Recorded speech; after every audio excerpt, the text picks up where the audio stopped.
Mobile ಎಲ್ಲ silent ಅಲ್ಲಿ ಇಡಿ. ಎಲ್ಲರ ಮೊಬೈಲ್ ಸೈಲೆಂಟ್.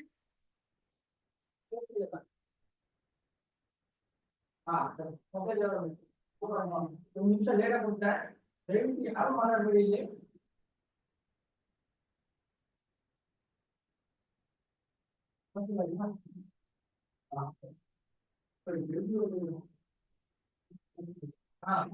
ಇದು ಹಿಂಗೆ ಕಳಿಸ್ಬಿಡ. ಕಾಕಾಗಿ 10 ನಿಮಿಷ ಆಗಲಿ.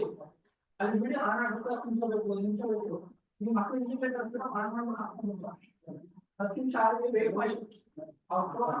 ಮಾತಾಡ್ಬೇಕಾರೆ ಏನಾದ್ರು ಬೇರೆ ಮಾತಾಡ್ಬೇಕು ಮ್ಯೂಟ್ ಮಾಡ್ಕೊಂಡು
Namaste, everyone. We at Government First Grade College Siddhartha Layout, Mysuru take immense pleasure and feel honored to have you all with us today. A warm welcome to each one of you to our two-day multidisciplinary international virtual conference on Dr. B.R. Ambedkar, Architect of Modern India. Dr. Bhimrao Ramji Ambedkar, whose 134th birth anniversary we all celebrated with great pride and enthusiasm on 14th of April, was the chief architect of our constitution, as we all know. He was also a distinguished jurist, economist, social reformer, political leader, and a champion of human rights, whose ideas continue to shape the democratic framework of India. He became the voice of millions of voiceless through his perseverance and intellectual brilliance. His tireless advocacy of the annihilation of caste, the upliftment of the oppressed, and the establishment of social justice remains as relevant today as it was in his time. In today's world, where democracies are tested by growing inequalities and intolerance, Ambedkar's thought offers a powerful framework for reflection and reform. His deep belief in rule of law and institutional integrity reminds us of the foundational values that must guide all of us on all levels. Ambedkar's emphasis on inclusive education, his advocacy for the rights of women, laborers, and marginalized communities offers critical lessons in how to create truly participatory and equitable development models. This international conference is organized with an intention to offer us all a timely and vital platform to reflect upon Dr. Ambedkar's work and vision. It also aims to provide an opportunity to explore his thoughts, which can be applied in today's challenging times to create a just society. Let us engage in a meaningful dialogue to learn from one another and to strengthen our collective commitment to the values he stood for. I'm sure this conference will inspire us to carry forward his legacy with renewed clarity, purpose, and compassion. This conference is the result of the continued efforts and planning of our convener, Professor Anuradha, head of the Department of Political Science, Government First Grade College, Siddhartha Layout, Mysore. Her enthusiasm and commitment is commendable. Now, I request Professor Anuradha to officially welcome you all to the conference. Over to you, madam. Respected.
Respected dignitaries, esteemed scholars, honored guests, dear faculty members and students, a very good morning to all of you. It is with great pride and deep respect that I welcome you all to this two-day international multidisciplinary virtual conference on Dr. B.R. Ambedkar, Architect of the Modern India, organized by the Department of Political Science in association with IKAC and Research Cell of the Government First Aid College, Siddhartha Layout, Mysore. Today, we have gathered here to celebrate the legacy of one of the India's greatest visionaries, Dr. B.R. Ambedkar, and also to engage in a meaningful dialogue about his ideas, his contributions, and their lasting relevance in today's world. This conference aims to bring together a rich blend of academic minds, research scholars, and students. To begin with, on behalf of the college and organizing committee, I would like to extend a warm welcome to the chief patron on the conference, our respected president of our college CDC, Honorable MLA Sir T.S. Srivatsa sir.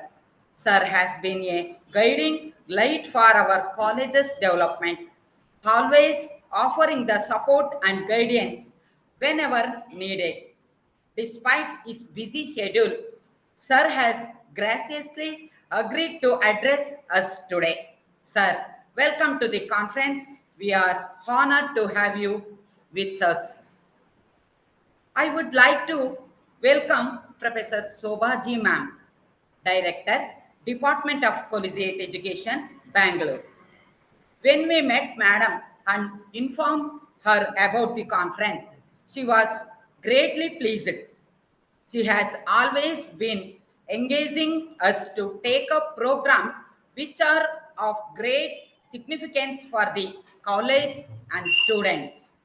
Madam has kindly agreed to address us all. Madam, please accept our heartfelt welcome to the conference.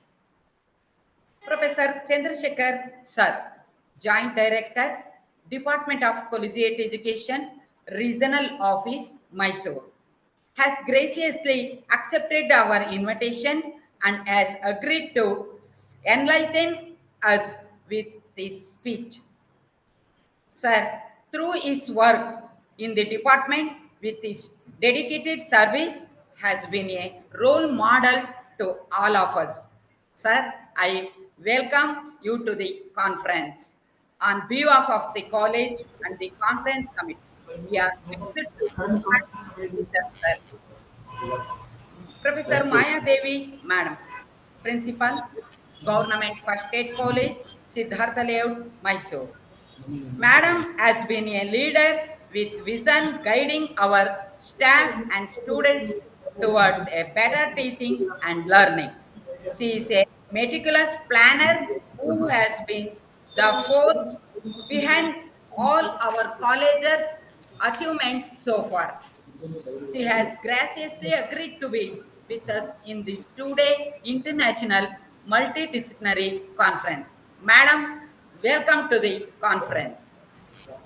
Now, I would like to extend a warm welcome to our keynote speaker, Professor K. Sivachitappa sir, Honorable Vice Chancellor, Mandya University, Mandya.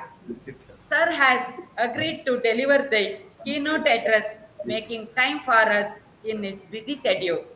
We are very grateful for you, sir. Welcome once again, sir. Our next keynote speaker for the day, Professor J. Somashekar, Director of Dr. B.R. Ambedkar Research and Extension Center, University of Mysore, Mysore. I extend a warm welcome to you on behalf of our college and the organizing committee of the conference, sir. We are happy to have you with us today and eager to listen to your talk. Once again, welcome you, sir. International speaker for the day, Dr. S.K. Cyril Suduvela, Science and Technology Innovations Advisor to Governor, Northern Province, Government of Sri Lanka. Sir, we feel honored that you have accepted our invitation and has agreed to enlighten us with your words. I welcome you on behalf of our college and the conference with great pleasure, sir. Our next speaker of the day, Dr. Krishna Humbal sir, Professor and Chairperson, Department of Studies in Political Science, University of Mysore, Mysore, has encouraged us in organizing the conference and has agreed to be one of our speakers. We are looking forward to your engaging and informative session. Welcome, sir. Dr. S.R. Keshava, sir, Professor and Chairperson, PG Department of Economics, Bangalore University, Bangalore. This is our second conference talk with our college. Sir, we feel happy to have you with us once again. We are excited to hear your insightful talk on the topic today. I will you to the conference on behalf of all of us. I also extend a warm welcome to all the participants, colleagues, friends, and students to the conference. I thank all of you for this opportunity. Hope we will have an engaging and inspiring sessions through the day. Thank you all.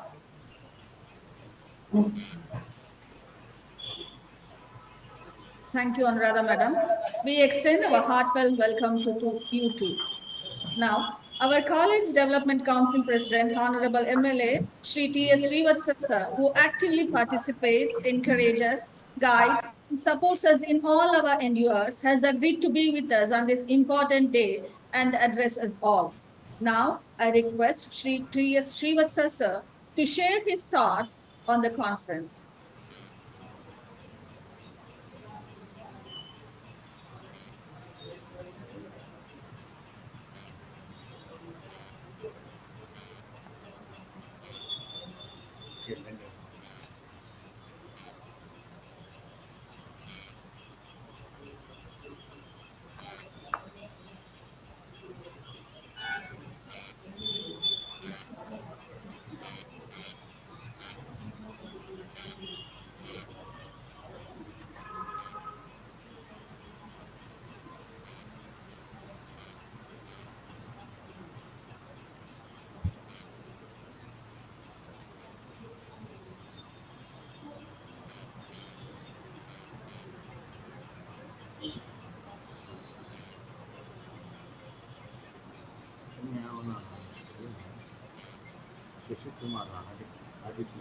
ಅದಕ್ಕೆ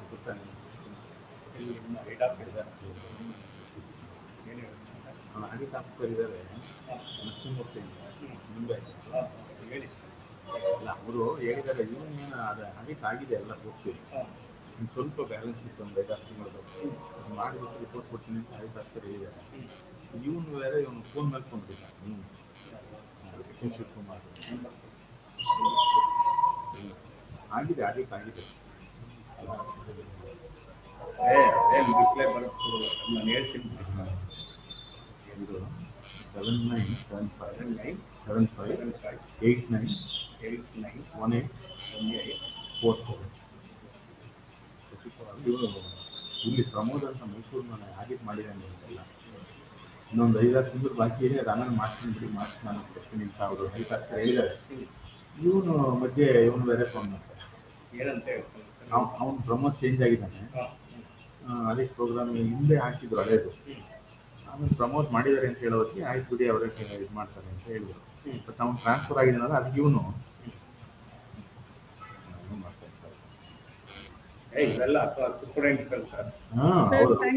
Thank you for sharing your views on the importance of this conference and also supporting us.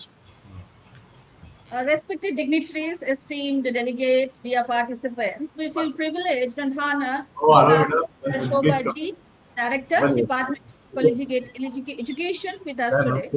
Madam has around 29 years of experience with more than 25 articles published in reputed journals and magazines. Madam is the member of All India Institute of Gerontology, Family Planning Association of India, and many other reputed institutions.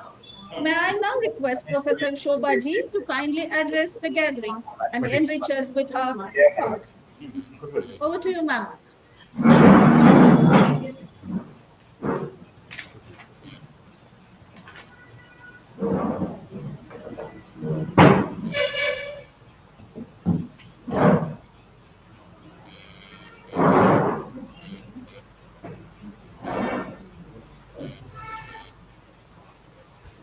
ಒಂದು 2 ನಿಮಿಷ.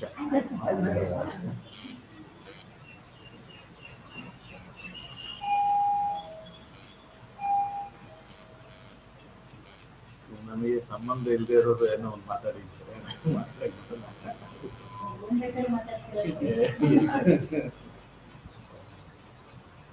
ಬಾಪಲೆ correct tea ಮಾಡ್ತಾರೆ ಯಾವ ಒಂದು surprise ಏನು ಹೇಳಿಲ್ವಲ್ಲ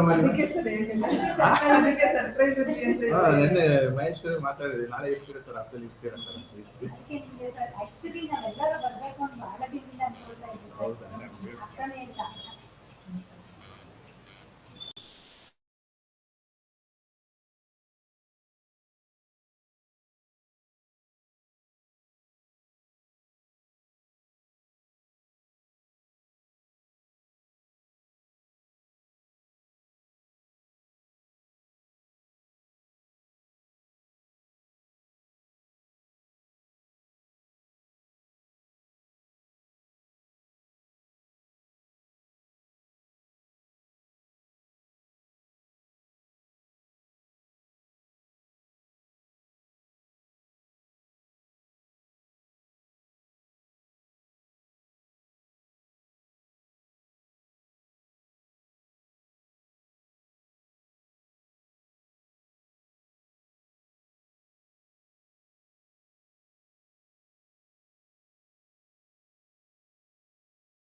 Thank you, ma'am. Thank you for highlighting the significance of Dr. B.R. Ambedkar's work and his vision, which is relevant even today. Thank you once again.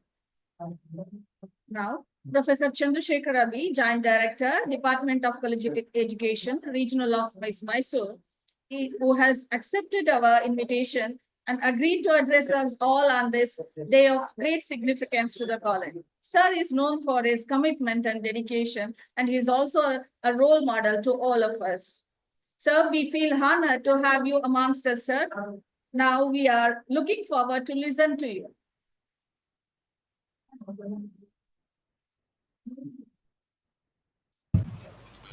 Chandrasekhar, sir. Hello. Can you hear me? Hello. Can Sir, you hear me, yes, sir. madam? Yes, sir. Yes, sir, please. Yeah. Good morning. First of all, I would like to congratulate the Government First State College, the Siddhartha Layout, for having organized this virtual conference on a relevant topic, Dr. Ambedkar, Architect of Modern India. So, in fact, the Dr. Ambedkar worked hard and struggled a lot at the initial stage to brought so many reforms, the political reforms, the economic reforms, the social reforms, and so on and so forth. So his contributions to the nation building is immense, and he worked hard, and his PhD thesis are used as guidelines for preparing the Finance Commission of India, and many the provisions made in the Finance Commission of India based on the recommendations published in PhD thesis of Dr. B.R. Ambedkar. He himself established colleges to educate, especially the Dalits, and to bringing reforms. And education was the only means through which way we can empower the people of India.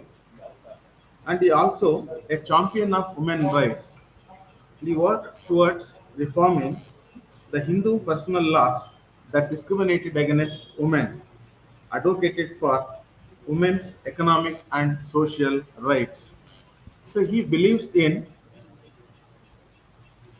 the invaluable things, that is, the values of liberty, the equality, fraternity, justice, and modern character.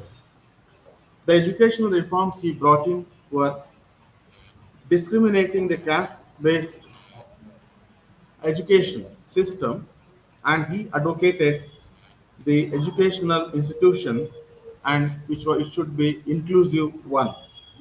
And he is known as an architect of modern the constitution, and his contribution to the nation building, the establishing equality, the liberty, and he believes in the peaceful life.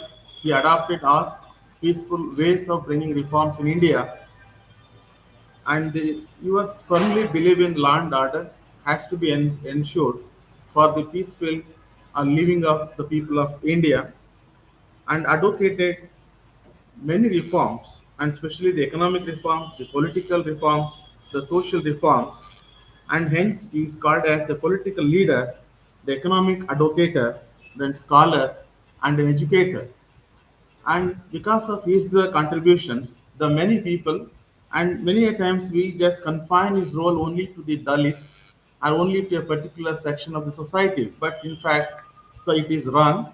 He contributed, he worked for the betterment of the downtreaders, the Dalits, and socially, economically backward people, and especially even to women. And he advocated the women reservation very long back. And of course, very recently, it was presented in Parliament, and they brought reforms. Everywhere, he advocated the role of women in economic development, the nation building, etc. Hence, and his ideological thoughts, especially for the building modern India, and one cannot forget, and we have to uphold the dignity and decorum that he has maintained throughout his life in India. And today, the whole world is recognized him as a person with the great knowledge, and he believed in only a knowledge can make people to recognize, make persons recognize in the world. And with this few the introductory speech, and thanks for the opportunity to share few of my thoughts on this relevant topic in this virtual conference. Over to you, madam.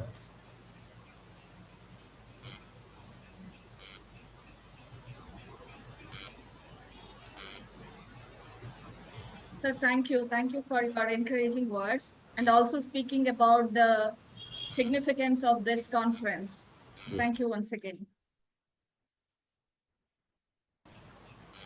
Now, I request Professor Maya Devian, our beloved principal, who is a leader with vision, who works hard to achieve the goals she sets for the college.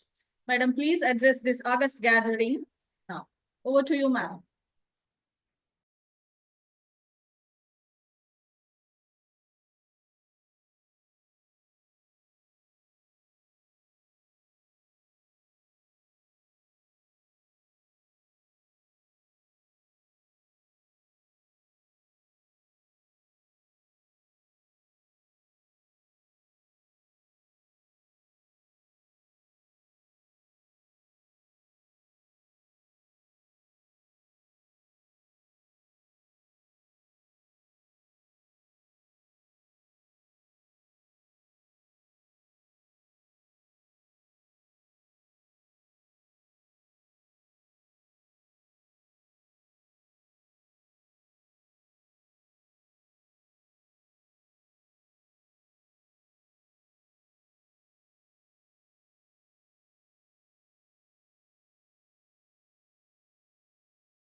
offline and organized by the Department of History and Sociology in association with the Divisional Archives Office, Mysore. Today, we are proud to host this third major academic event, a multidisciplinary international virtual conference on Dr. B.R. Ambedkar, Architect of Modern India. The conference coincides with the collaboration of Dr. B.R. Ambedkar's 134th birthday anniversary, observed on April 14th, 2025. Dr. Ambedkar was not just an architect of modern constitution, he was a visionary thinker, economist, sociologist, educationalist, and a tireless crusader for social justice. His legacy laid the foundation for democratic, inclusive, and modern India. Dr. Ambedkar's timeless ideas of liberty, equality, and fraternity continue to guide and inspire us. His dedication to the upliftment of marginalized communities and his belief in the transformative power of education make him a beacon of hope for societies striving for justice and equity. This international conference has drawn participants and scholars from various disciplines, providing an excellent platform for multidisciplinary dialogue. I am pleased to inform you that we have received a large number of research papers from various disciplines aligned with the conference theme. The selected paper will be published in international peer-reviewed journal. I extended my sincere congratulations and best wishes to all authors and presenters for their valuable contributions.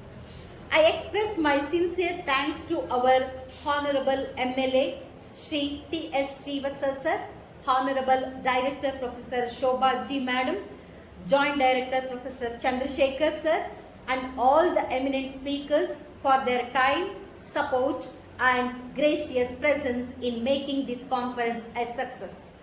I also take this opportunity to express my heartfelt appreciation to the Professor S. Anuradha, the convener of this conference, Organizing Secretary Viresh, IKC Coordinator Savita GP, and Conference Director Dr. Siddharamu and Dr. S. Kiran Rawat, Co-Convener Purushottam.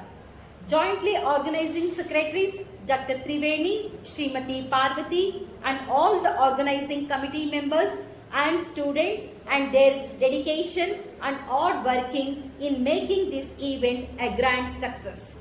I request all participants to actively engage, share perspectives, and uphold the ideas of Dr. B.R. Ambedkar through thoughtful discussion and collaboration. Once again, I extend a warm welcome to everyone and wish a conference great success. Wishing you all today enriching and inspiring session. Thank you. Have a great day. Madam, thank you for your constant support, guidance, and also wishes. We are sure that the college will scale great heights under your leadership. Dear participants, we are sorry we had a technical error in the middle of the speech. I hope that will not be repeated. So now I request Baby Premlata Madam, Associate Professor, Department of History, to introduce our first keynote speaker, Professor K. Shivchittappa Sir, the Honorable Vice Chancellor, Mandya University, Mandya. Over to you, ma'am. Good morning, everyone. I am Baby Premlata, Associate Professor of History. Today, I am very happy and very immense honor to introduce Professor K. Shivachittappa, Honorable Vice Chancellor, Mandya University, Mandya. Sir got PhD from Kuvempu University and D.Litt from International Economics University. His PhD topic was Economic Empowerment of Weaker Section through Commercial Banks Credits with special reference to materialistic. He has about 22 years teaching experience and 11 years of research experience. He is coordinator of Director of Research University of Mysore and DOS in Economics PG Center Mandya district.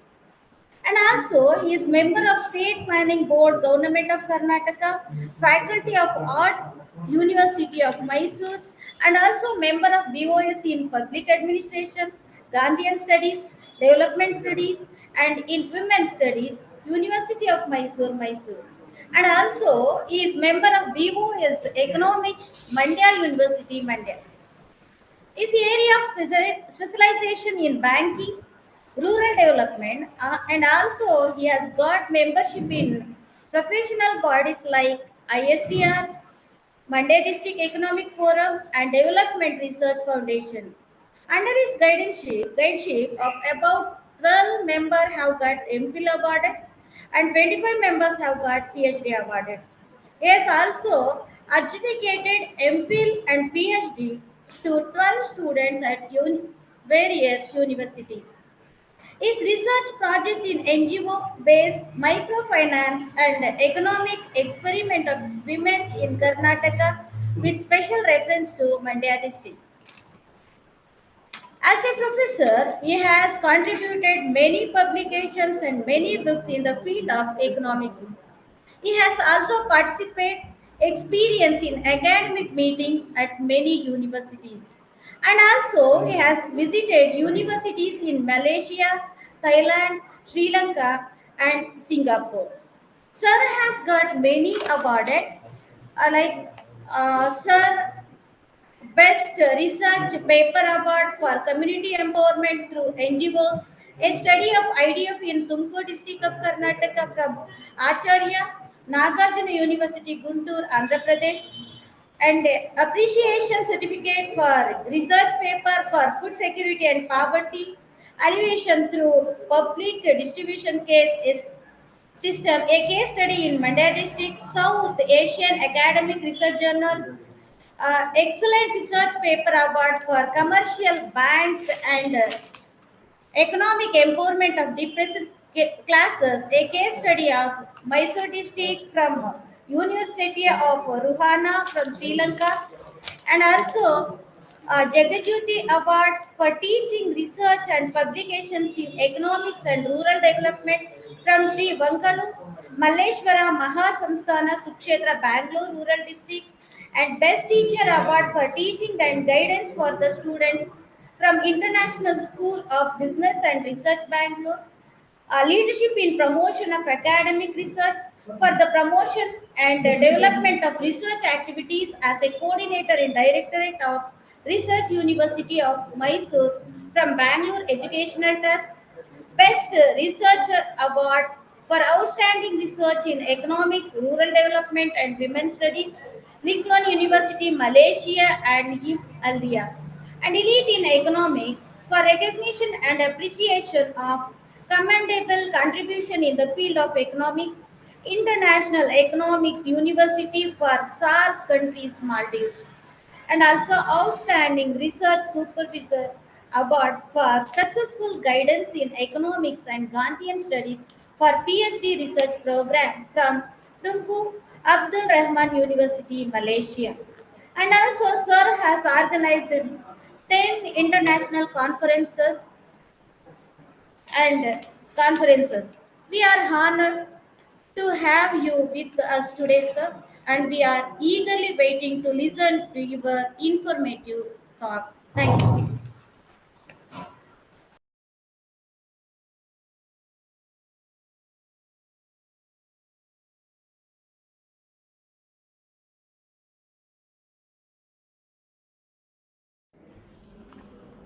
ಎಲ್ರಿಗೂ ನಮಸ್ಕಾರ. Good morning, everyone. At the outset, I congratulate Department of Political Science and IQAC, Government First Aid College, Siddharthanagar, Mysore, for having organized International Multidisciplinary Virtual Conference on Dr. B.R. Ambedkar, Architect of Modern India. Dear friends, as you all know that Dr. Bhimrao Ramji Ambedkar, often referred to as Baba Saheb, is widely recognized as the chief architect of the Indian Constitution, having chaired the drafting committee that prepared the document. He was an Indian jurist, economist, politician, and social reformer who inspired the Dalit Buddhist movement and campaigned against social discrimination against untouchables, while also supporting the rights of women and labor. He was independent India's first law minister, the principal architect of the Constitution of India, and a founding father of the Republic of India. Bhimrao Ambedkar is popularly known all over India as the chief architect of the Indian Constitution. His efforts to eradicate social evils were remarkable, and that's why he is called the Messiah of Dalits and downtrodden in India. Dr. Ambedkar was appointed as the chairman of the drafting committee. Ambedkar was a prolific student, earning doctorates in economics from both Columbia University and the London School of Economics, and gained a reputation as a scholar for his research in law, economics, and also in political science. In his early career, he was an economist, professor, and also a lawyer. His later life was marked by his political activities. He became involved in campaigning and negotiations for India's independence, publishing journals, advocating political rights and social freedom for Dalits, and contributing significantly to the establishment of the state of India. Indian Constitution drafted by Ambedkar is described as first and foremost a social document which was presented before the nation in 1948, which structured the legal system of independent India. It is also considered as longest written constitution of any sovereign country in the world, containing 448 articles in 25 parts, 12 schedules, 5 appendices, and 103 amendments out of 125 constitution amendment bills. The Constitution was adopted on 26 November 1949 by the Constituent Assembly and came into effect on 26 January 1950. In 1990, the Bharat Ratna, India's highest civilian award, was posthumously conferred upon Dr. B.R. Ambedkar. Ambedkar's legacy as a socio-political reformer and a deep effect on modern India. In post-independence India, his socio-political thought is respected across the political spectrum.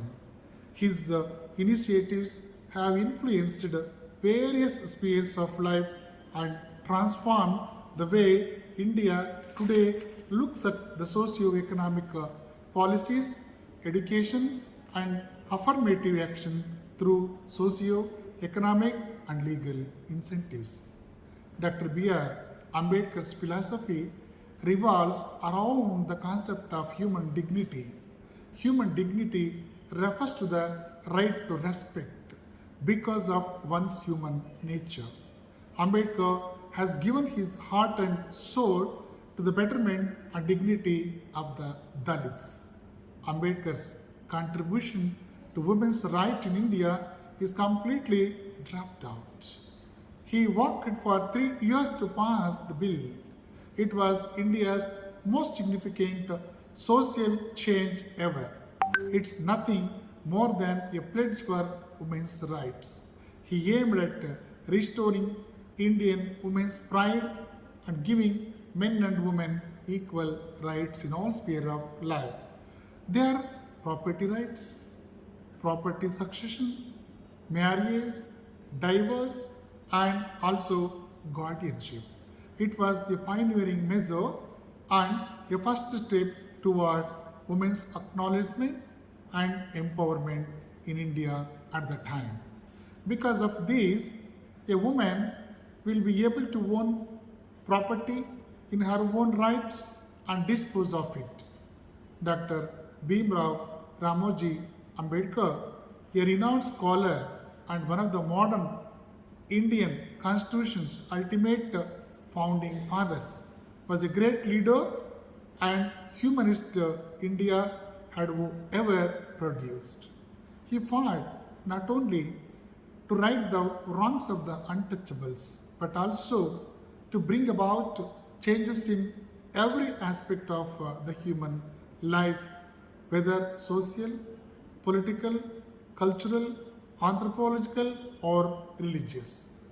In nations where there are numerous variations on the basic concept of democracy, Dr.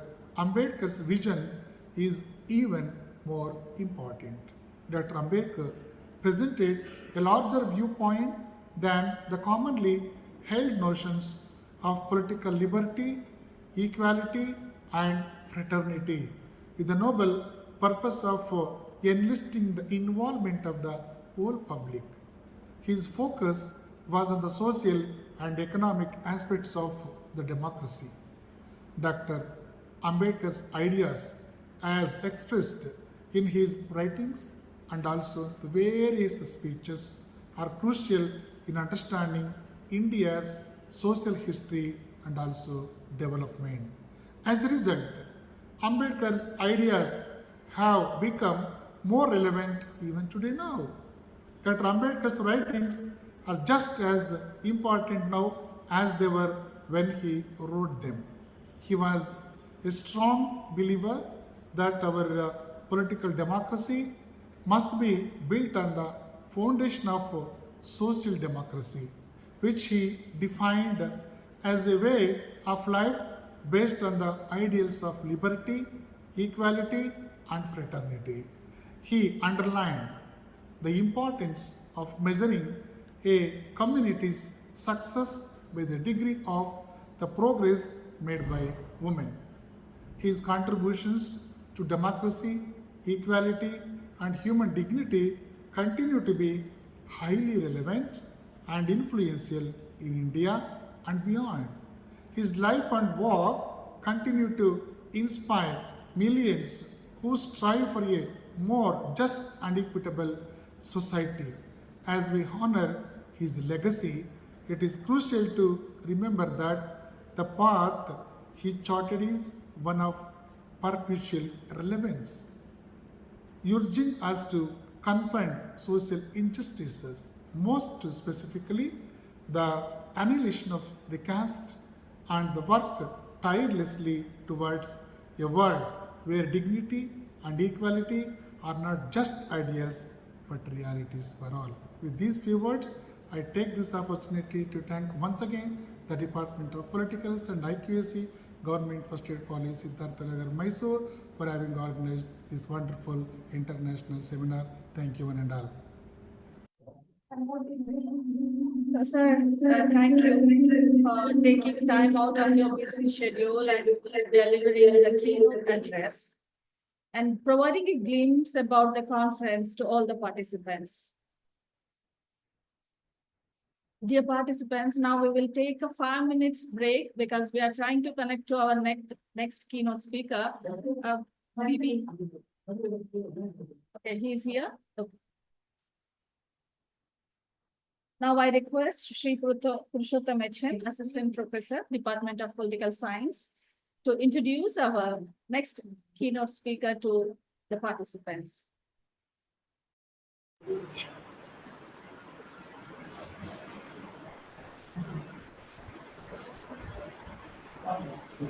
I am Purushottam HP, Assistant Professor of Department of Political Science, Government Trusted College, Siddhartha Nagar. Now, I would introduce J. Somashekar, Senior Professor and Director, Dr. B.R. Ambedkar Research and Extension Center, University of Mysore University. Educational qualification, MA, PhD from Mysore University. The teaching experience, 35 years. Research experience, 20 years. Now, the PhD awarded candidates, 13, MPhil awarded candidates, 32.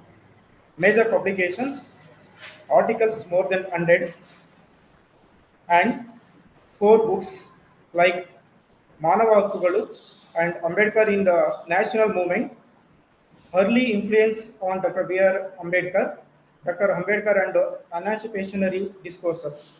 Co-author, Bilirangana Betta Soligaru, Nati Vaidya Paddhati, ಸರಳುಗಳ ಹಿಂದಿನ ಬದುಕು, life behind bars, ಭೂ ಒಡೆತನ ಯೋಜನೆ ಮತ್ತು ದಲಿತ ಸಬಲೀಕರಣ. Edited volumes,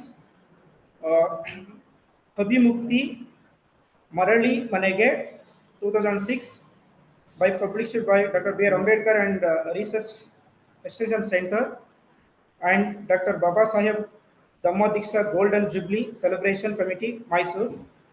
Bahu Sruditva and award and praise honor received. 2001 Nada Chetana Ranga Kalavidaru contribution extension research and Ambedkar thoughts.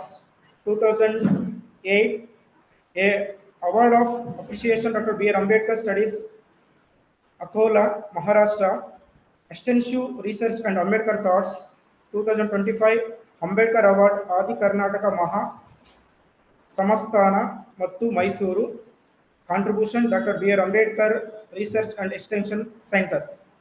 Paper presentation is seminar, workshops, refresher course, orientation, discussion, meet, conference, more than hundreds. The participation in seminar, workshop, and other conference, more than 300. Seminar, workshop, refresher course, orientation, discussion, meet, conference program organized as the director of the center, more than 300 articles. Post held. Acting Vice Chancellor Vijayanagara Sri Krishna Devaraja University, Ballari. Register Administration Kuvempu University, Shivamogga. Register Evaluation University of the Mysore. And Dean Social Science Vijayanagara Sri Krishna Devaraja University, Ballari. Director Dr. B.R. Ambedkar Research and Extension Center, University of Mysore. Syndicate member Vijayanagara Sri Krishna Devaraja University, Ballari. Academic Council member Vijayanagara Sri Krishna Devaraja University, Ballari. The Special Officer SC/ST Cell, Vijayanagara Sri Krishna Devaraja University, Ballari. The Visiting Professor of Delhi University, Delhi. The Chairman DOS in Political Science, Vijayanagara Sri Krishna Devaraja University, Ballari. And Textbook Committee member, Government of Karnataka. Editor Mine Society Journal, Mysore University of the Mysore, 2019. The Nodal Officer Karnataka State 17th Constitutional Day Committee, UGC, New Delhi, 2019-2020. The member of IPSC, ISEACA, Bangalore. A resource person, Administrative Training Institution, Mysuru. And Secretary, Indian Institution of Public Administration, Mysuru, the local branch, 2024 to till dates. Thank you for opportunity.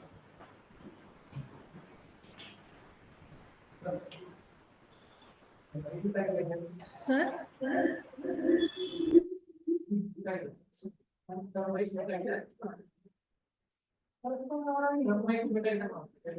Sir, please unmute your mic, sir.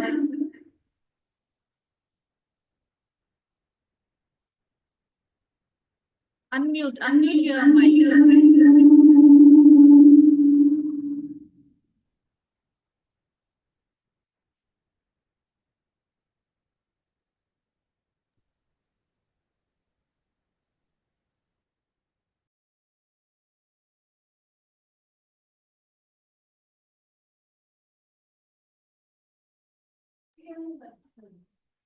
Sir, we are unable to hear you. Please unmute your mic.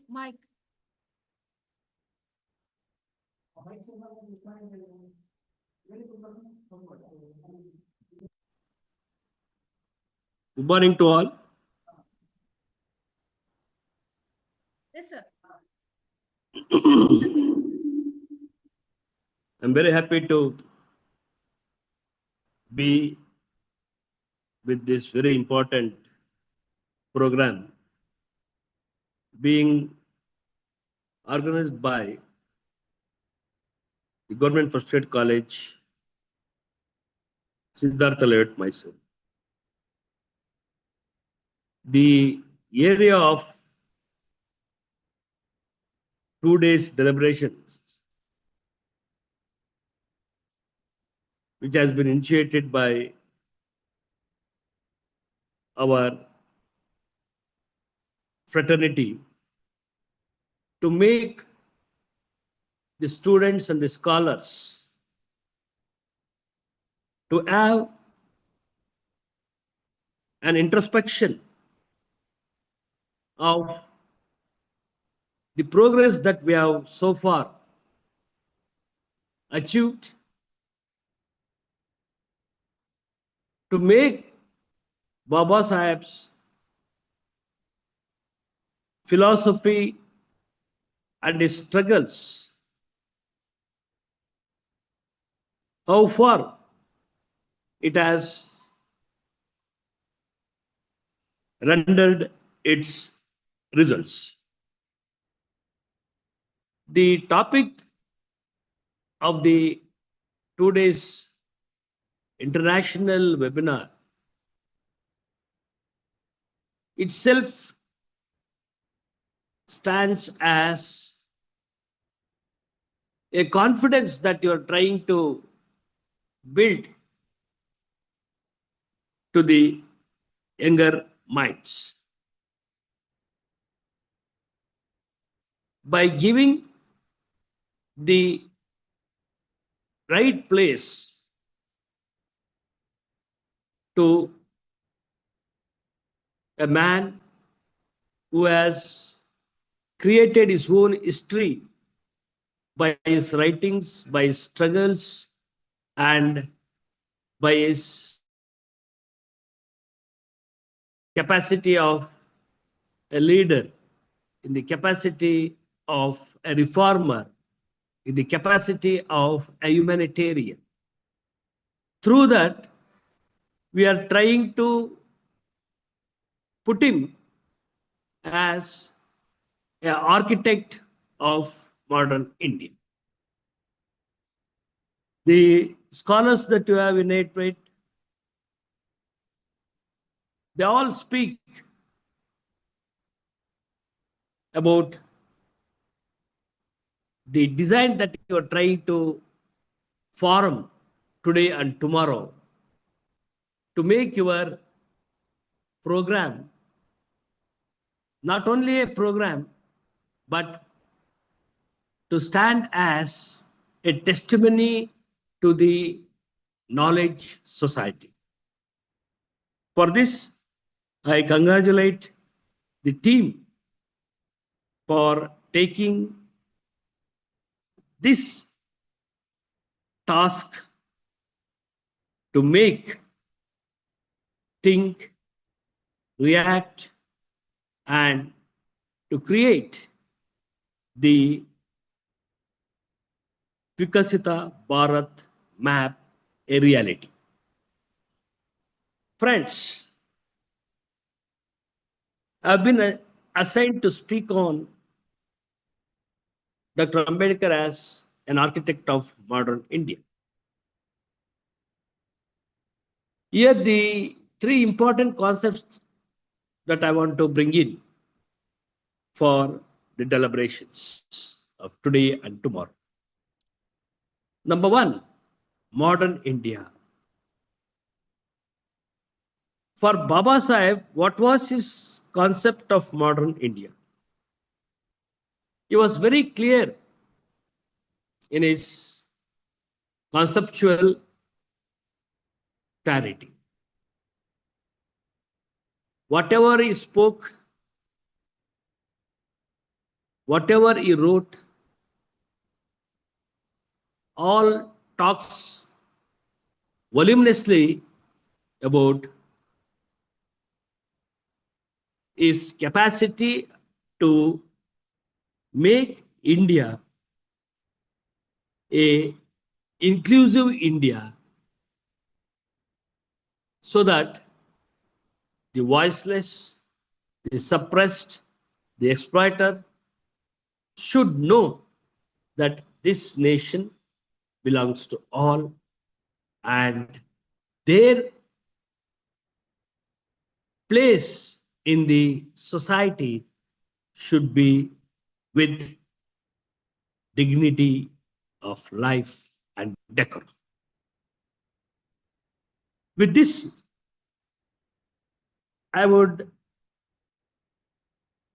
enter into my keynote address. Since this is a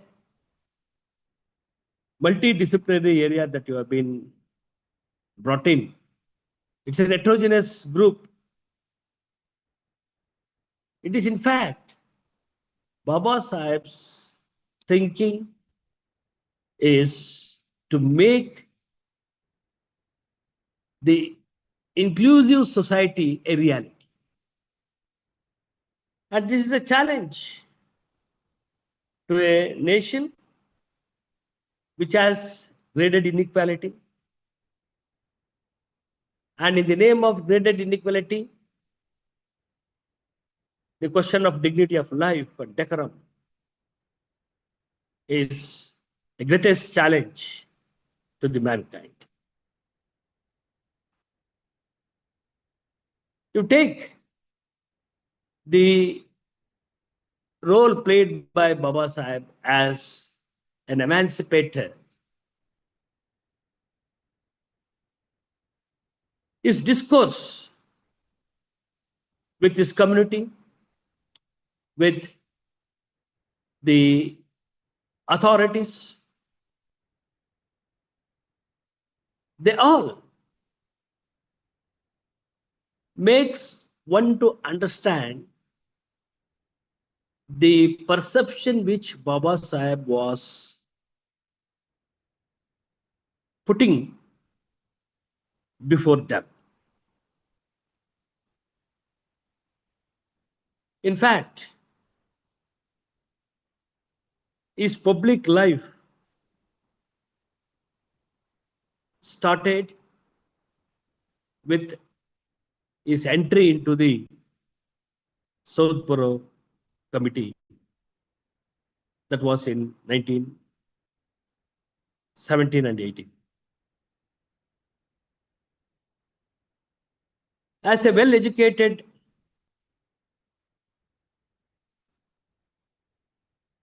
intellectual, an intellectual is also a reformer if he is a true intellectual. He is also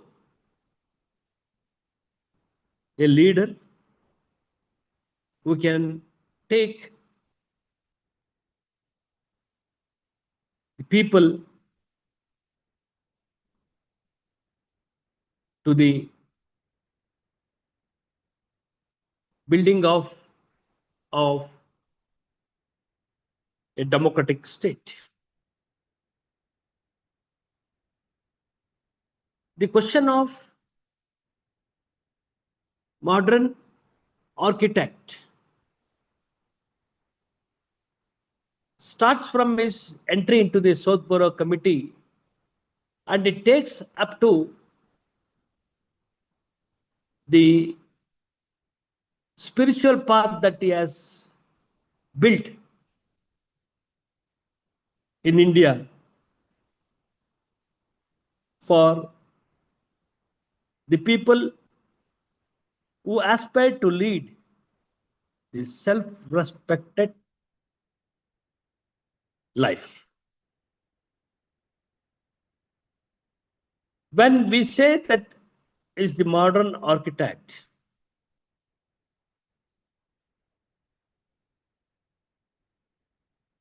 as an intellectual, Baba Sahib built his own blueprint. And in this blueprint, he tried to make everything clear so that even the weak is safeguarded. So I would start with is concept of development. Because when we say modern, what is modern?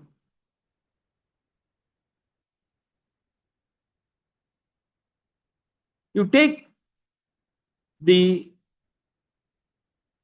ancient period to analyze how the process of civilization has placed the mankind on different footings. Baba Sahib's thoughts takes us towards looking into the journey of the mankind. When he has said that if you want to create a history, you should know the history. And what was the history that he wanted to have to this nation? His history that he aspired was Prabuddha Bharat.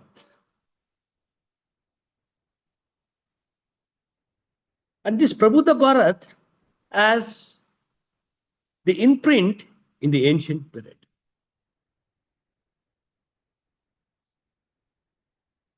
And through that he is taking the reference of where the fault occurred. And in the Constituent Assembly, he puts forth the reason for the lapses that has happened in the ancient India. And I believe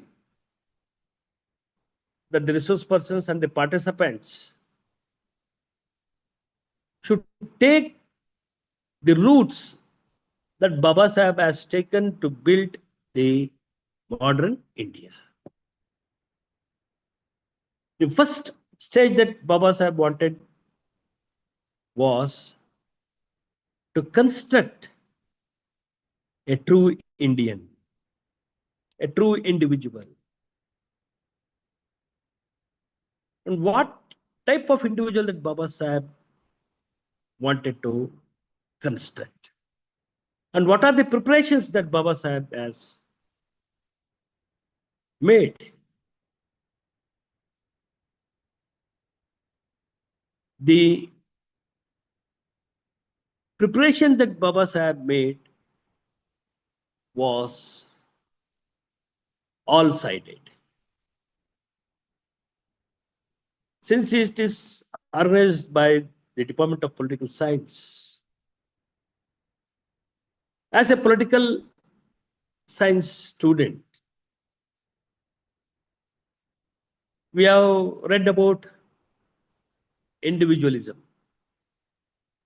Was Baba Sahib wanted such type of individualism to be? When we take the reference of the J. Smith, the greatest individualist, who said, "For himself, for his own body, the individual is sovereign." Baba Sahib wanted the individual to be sovereign, but each sovereign individual should have the base of liberty, that is pregnant. And through this is making the modern India to be the India of maturity, India of liberty, India of equality, and India of freedom. This is his blueprint. He wanted each individual to be free from what? Free from the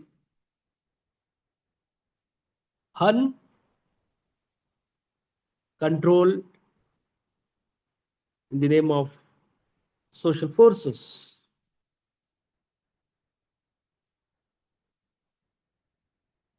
Therefore, Baba Sahib made his perception of modernity as a modern person who could visualize that is not a armless, is a helpful.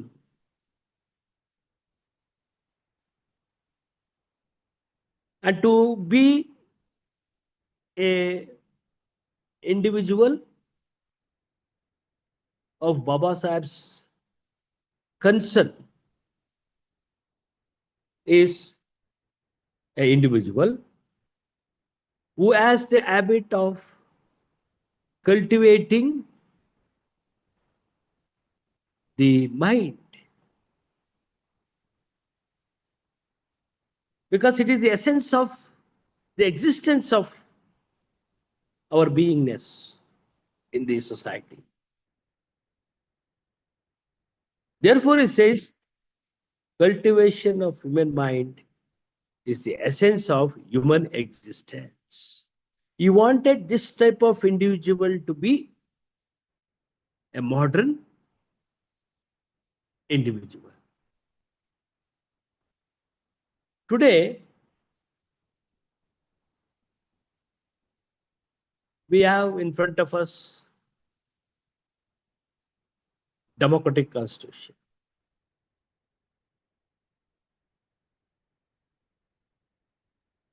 And in this democratic constitution, our liberty should not be taken away by an individual or by an authority.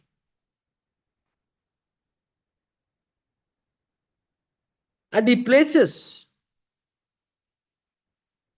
the liberty in the hands of a democratic person, not in the hands of an undemocratic person. Therefore, he is rightly called as a modern architect, because he wanted to have an individual who can live with self-respect, who can live with dignity, who can think in terms of collectiveness, who can take with him all sections of the people. I would say that Baba Sahib's vision of modernity is to keep your mind pure. Excuse So when you keep your mind pure, you can concentrate on taking the right things into your hands.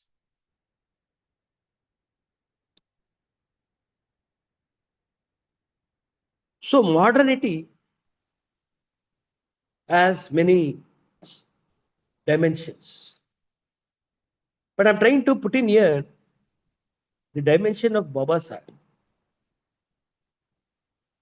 And this individual is democratically supreme. And this democratically supreme is making the modernity to be on the right path. So is individual enjoying the liberty should take the nation and the society towards modernity. And today we are living in the post-modern era. And everything is seeing a sea changes. Even in the concept of liberty, we can see the changes that has been taking place around us. Baba Sahib visualized this. His appearance itself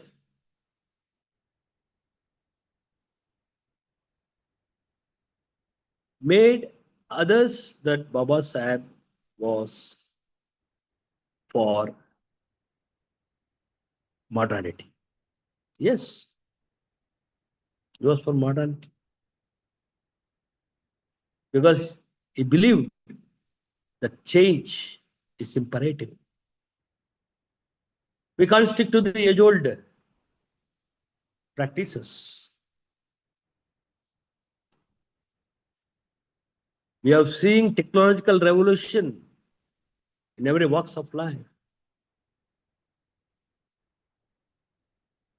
And artificial intelligence is trying to rule us. And here is the space for an individual who thinks rationally to make his fellow being to be safe, to be progress.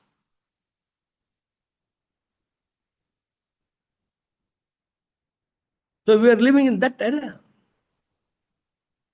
For everything, we are depending upon the technology. And we are living in a knowledge hub.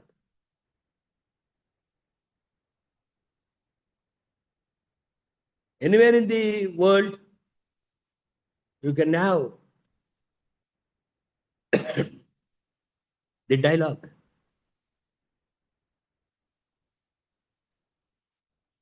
And this itself takes us that an individual is so supreme that he can meet, he can talk, he can share his views. And all this adds up to the knowledge society. And today, the laborious work that Baba Sahib has done to this nation has certainly made him to be the architect of modern India. His goal was not only the freedom, but he wanted to empower the individual. And this, in a word, we can say that he wrote for, he fought for, he lived for the human development. My dear friends, it is here that Baba Sahib, through human development, he has constructed the vision of modernism.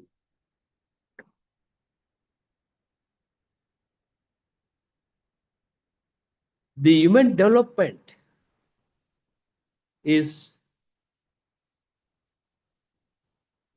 based on the capacity of thinking, capacity of analyzing, and capacity of doing.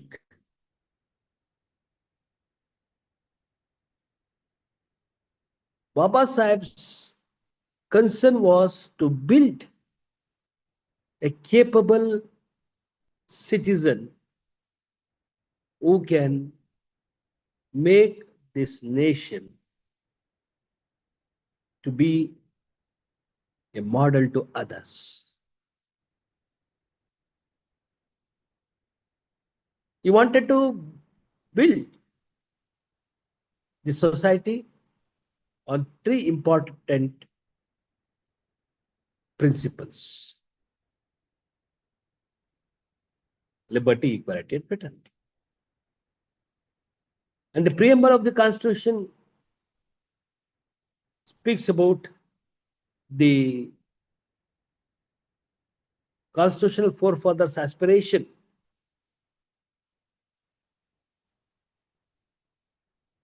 And it is our duty to realize that we all should work for realizing the aspirations of the constitutional forefathers. Friends, a country having its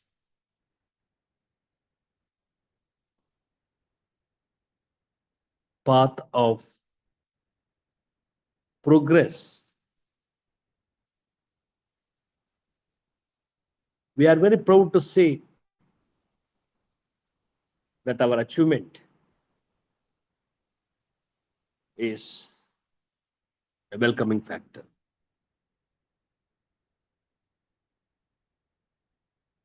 We have created an educated society after independence. We have created an enlightened society. Yet, there are challenges in front of us which has to be addressed.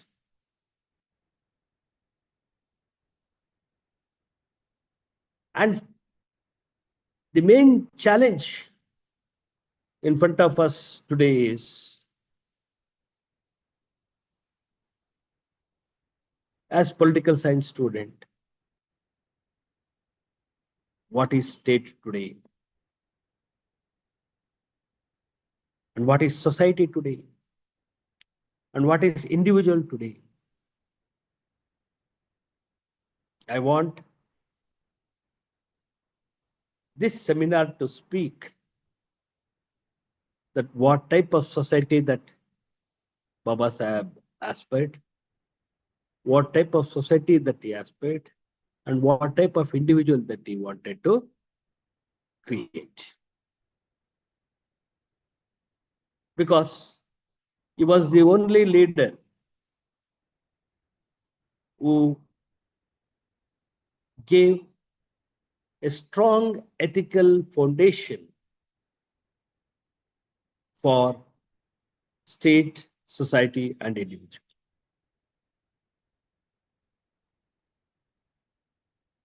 And this has to be made a reality. Because Baba Sahib knew very well that he lived in the graded inequality society. And therefore, he wanted to liberate the mankind from the clutches of social forces. And in place of social forces, Baba Sahib wanted to construct the democratic forces. Your state should be democratic. Individuals should be democratic.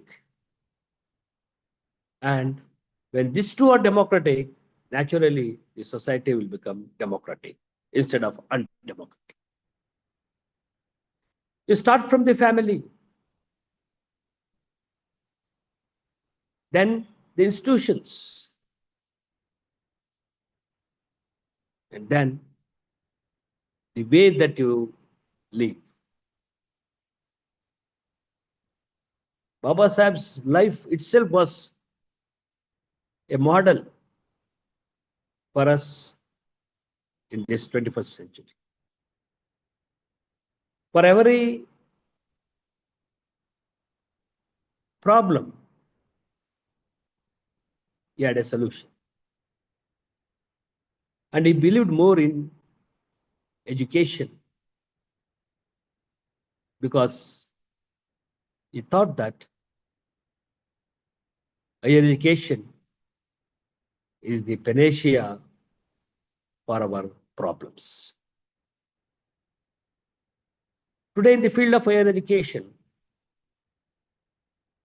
we have achieved remarkable progress. We have added private universities too. We have added Center of Excellence.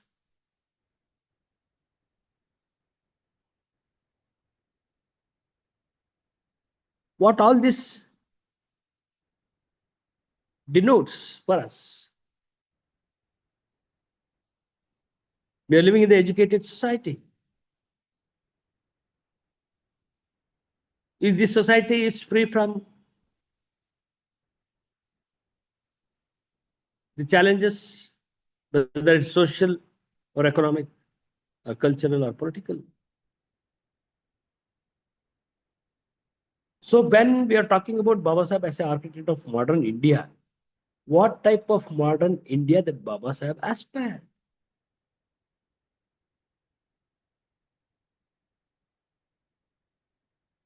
Is modern India is a democratic India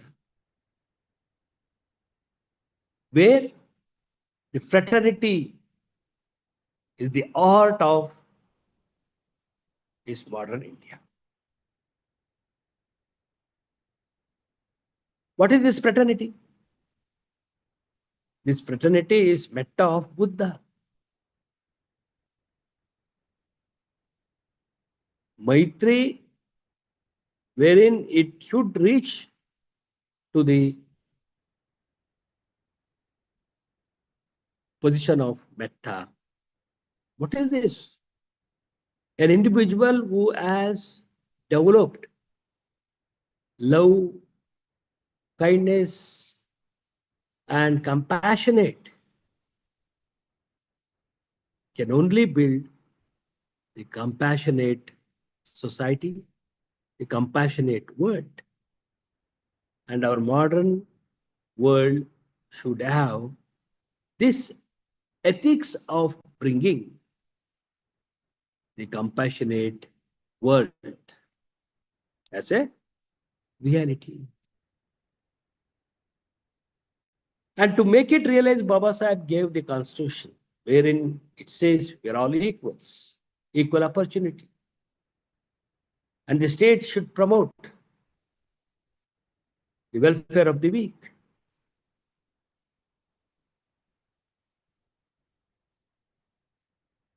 If you take the statistics, you take the example of education itself. And today education has become expensive. Can a common man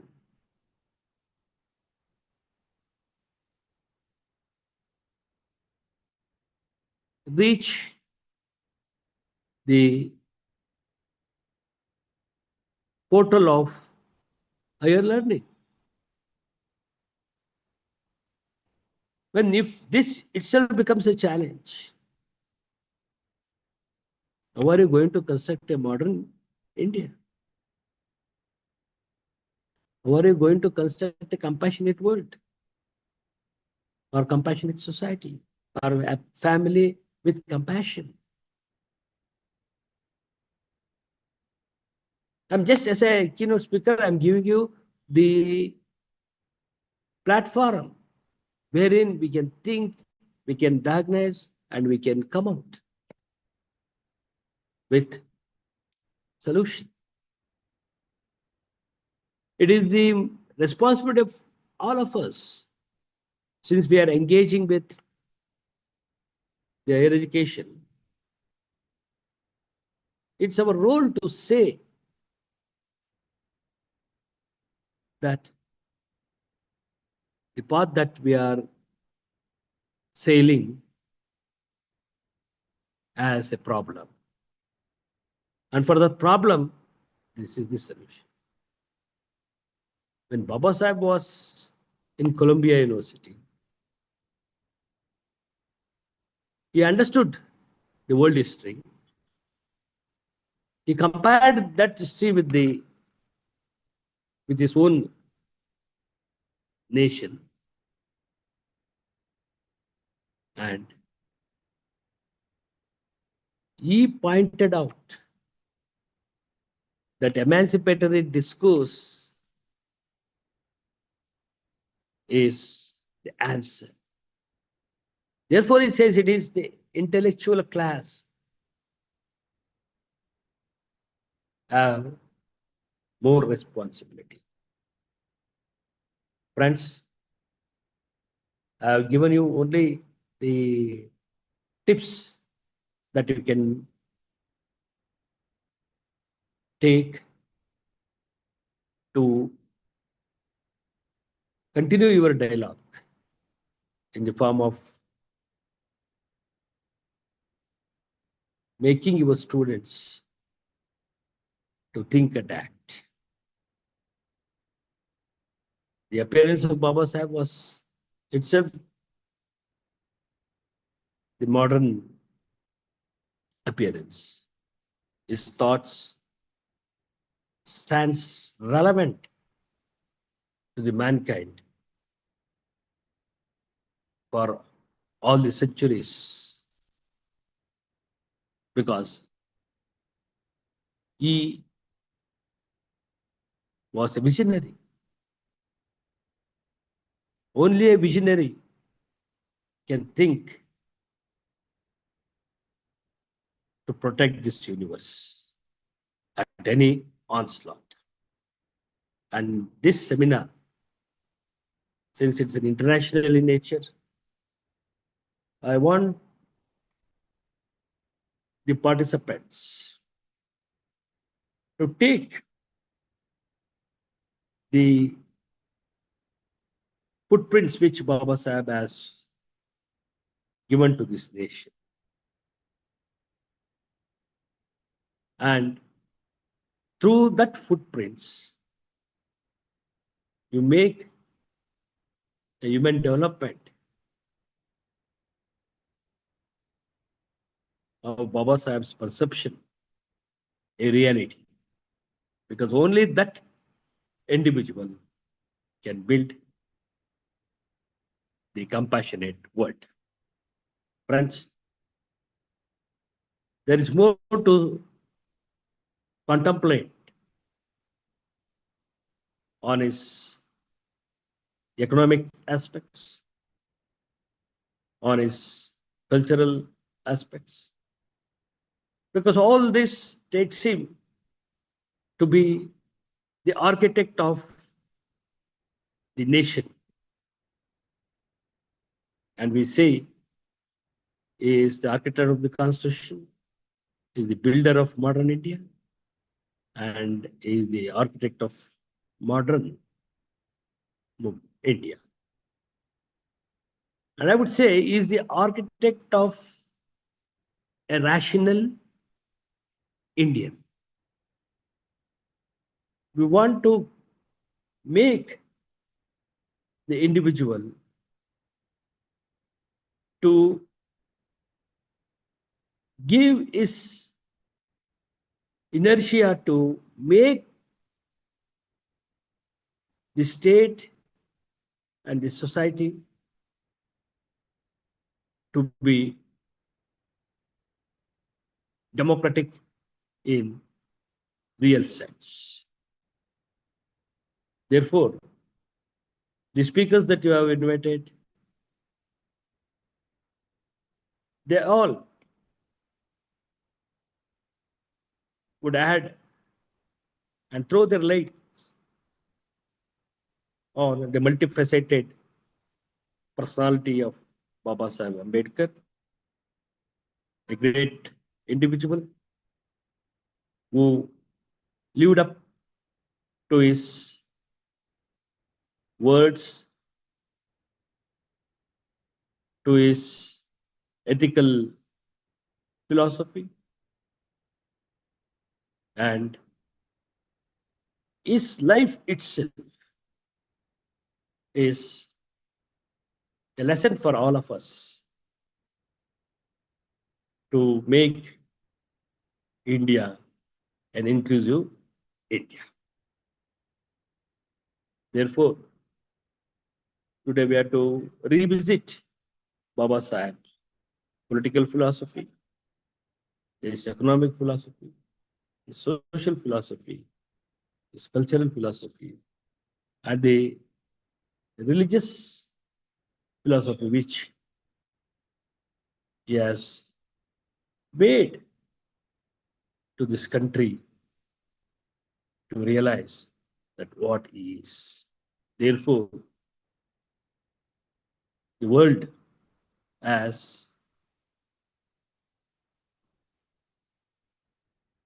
meaningfully recognized Baba Sahib's service by calling him a symbol of knowledge. And we're all proud that we had a person who really the true architect of modern India. From his journey in South Borough to the country's first law minister, Baba Sahib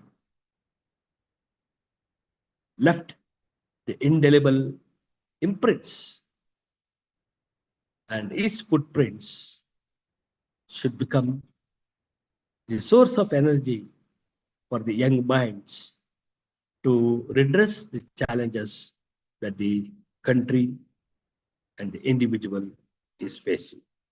With this, I wish all success for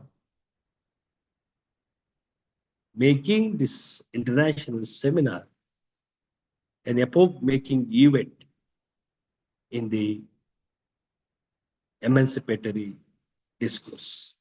I thank the organizers for giving me an opportunity, though I'm not happy about my own keynote address, because it's like the virtual mode wherein I will be not in a position to gauge the mind of the participants, whether they are really or in a mood to take it from me or for the nominal sake they are. I'm sorry. But anyway, when the technological revolution is taking place, we all should be a part of it to take the best for making our life more the best. Thank you very much.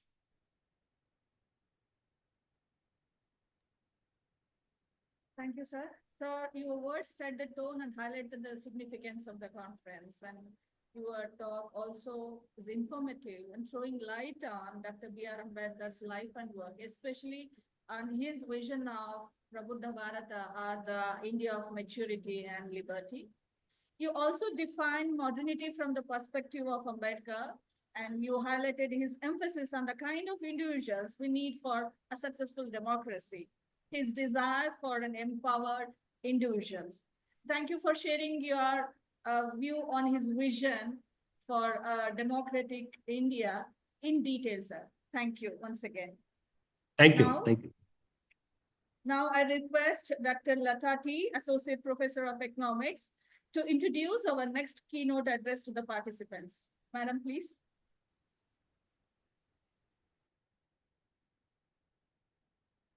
Good afternoon to everyone. Myself, Dr. Latati, Associate Professor of Economics, GFGC, Siddhartha Layout, Mysore. It's my pleasure to introduce Professor Krishna Ambarsar, Department of Studies in Political Science, Manasa Gangotri, Mysore. Sir has joined his duty in the year of 1999, 30th July. Sir has completed his undergraduation degree in the year of 1992, master's degree in the year of 1994, MPhil degree in the year of 1999, PhD in the year of 2010, NET in International Studies in the year of 1996, and SLET in Political Science in the year of 1996. Sir's area of specialization is political theory, international relations, disability studies, human rights and globalization. Sir also served as lecturer in Saraswati PU College for Girls, Belagavi, and reported to the duty as lecturer at the Department of Studies in Political Science, University of Mysore, Manasa Gangotri, Mysore, on 30th July 1999 to till date. Sir also have membership in professional bodies such as All India Political Science Association, Karnataka State Political Science Teachers Association, Visually Impaired Higher Education Teachers Association, Swadeshi Vijnana Andolana Kannada, Kannada Research Forum, Kannada Sahitya Parishad, and also served so many academic bodies. They are Chairman of Department of Studies, BOS and PG BOE in Political Science, University of Mysore, Chairman of Department of Studies, BOS and PG BOE in Public Administration, University of Mysore, Chairman of BOS and PG BOE in Political Science, Chamarajanagar University, Member of BOS in Political Science in JSS College, JSS Women's College, St. Philomena's College, Mandya University, Bangalore University, Satya Sai Institute of Higher Learning, Puttaparthi, Member of Doctoral Committee, Vijayanagara Sri Krishna Devaraya University, Bellary, Ex-Chairman of Karnataka Textbook Committee on Political Science for high school level children with special needs, ex-member of Karnataka Textbook Review Committee on Social Sciences from 6th standard to 10th standard.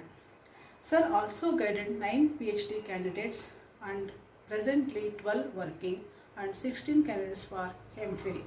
Sir has participated more than 200 academic activities and also participated more than 20 webinars and 25 workshops, and also more than 140 special lecture delivered, and also Sir published more than 60 articles. Thank you for this opportunity. Thank you, ma'am. Sir. Sir, please unmute your mic and.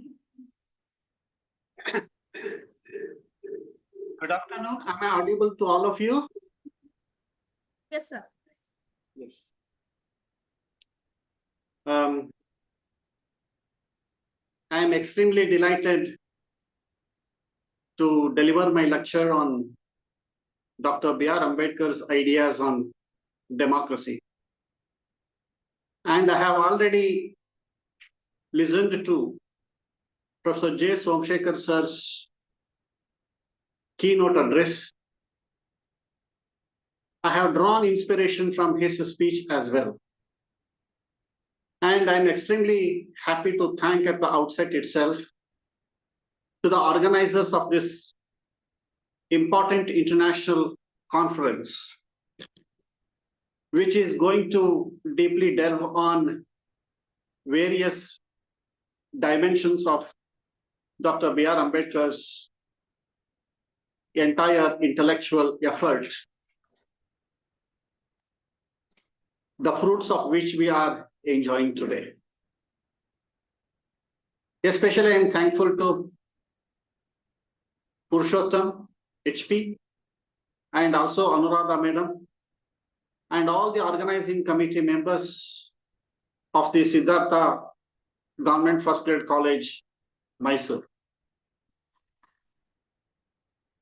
Because this is a golden opportunity for me. Although I am interested in teaching Indian political thought, one important unit is there on Dr. B.R. Ambedkar.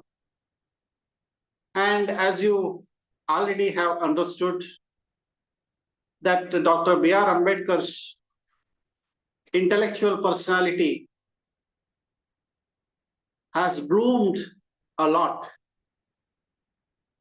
The influence he has left is really great. And by taking the clue from Dr. Somshekhar sir, the current director of the Dr. B.R. Ambedkar Research and Extension Center, it clearly indicates that his vision of modernity and his vision of democracy and his vision of development and his vision of humanism and human rights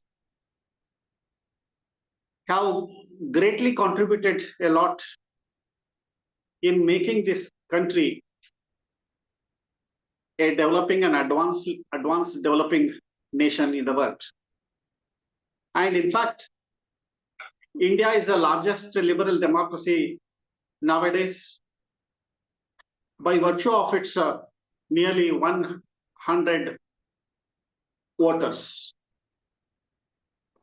So it clearly indicates that we have a largest constitution in the world, and this constitution has been laboriously built up by Dr. B.R. Ambedkar's intellectual effort.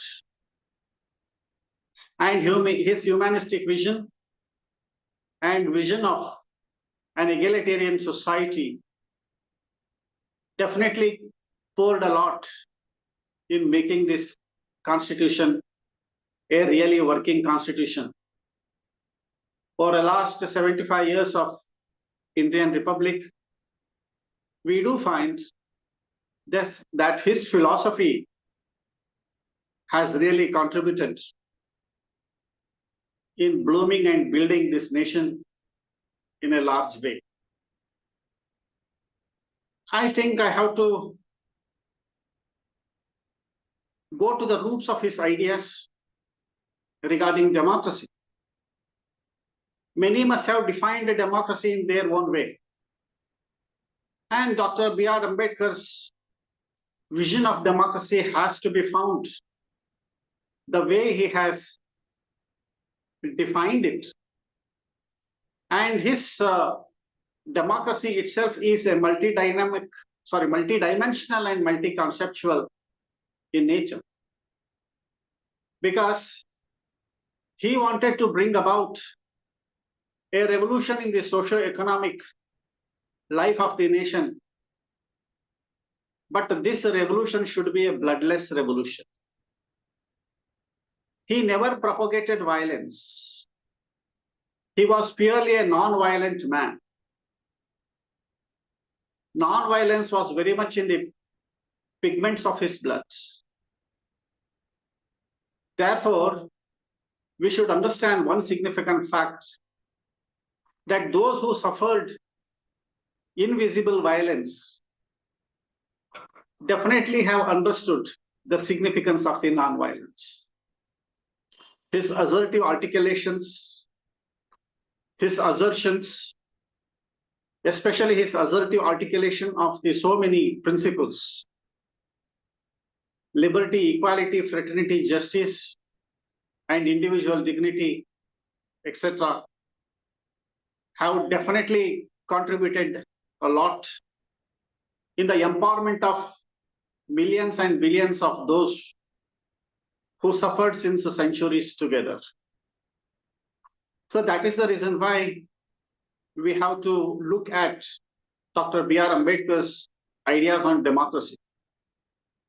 His ideas on democracy are definitely immortal because we are not only preaching them, but also trying our level best to practice them in our day-to-day business of the mankind. Many have emulated his ideas even abroad. Great champions of the human rights like Nelson Mandela went to the extent of describing him that Dr. B.R. Ambedkar is the great champion of the human rights.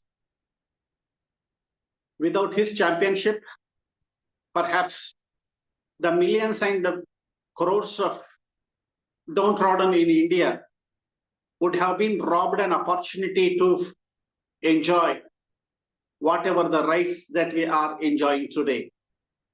Similarly, Barack Obama, he literally described Dr. B.R. Ambedkar as the founding father of the Indian Constitution and also nation. So these two statements about him definitely suffice to measure the unfathomable contribution that Dr. B.R. Ambedkar has given to this whole humanity. And according to Dr. B.R. Ambedkar, democracy is both the form and method of the government, whereby socio-economic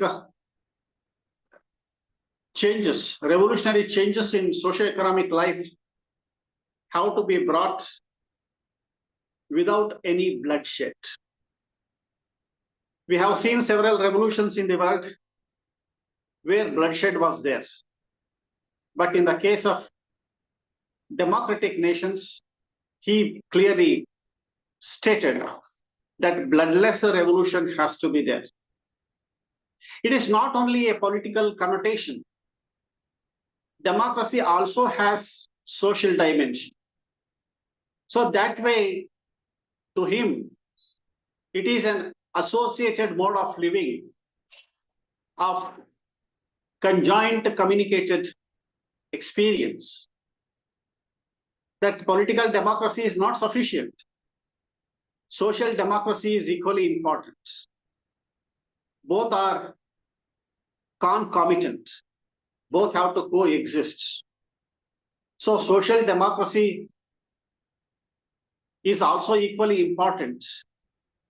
So at the same time, he also laid emphasis on some other important aspects like, see, if we consider that a democracy simply as a political one, we should be contented only with the voting and grabbing power and leaving other things to the strong ones.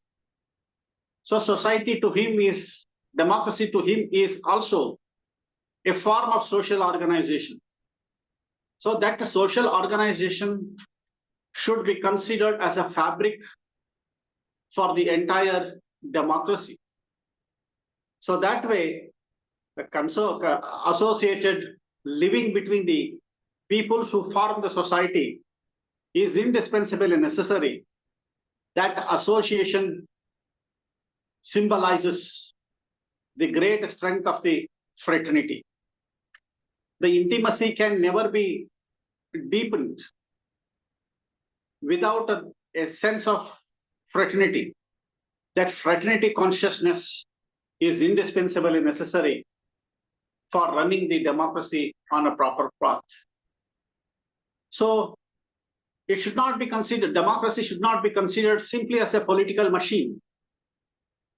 It is also an instrument for bringing about a greatest transformation in social, economic, cultural, political, and other spheres of life. So it is essentially an instrument for bringing about a change in the social order. If we look at these various definitions or connotations that he has attributed to democracy, it clearly indicates that democracy is very comprehensive. It is not simply a philosophy, but it is also a method and form of the government, and socially it is a way of life, as Hermann Feiner, which we have read in various textbooks. So democracy is not the prisoner of the text. It is also contextually applicable one.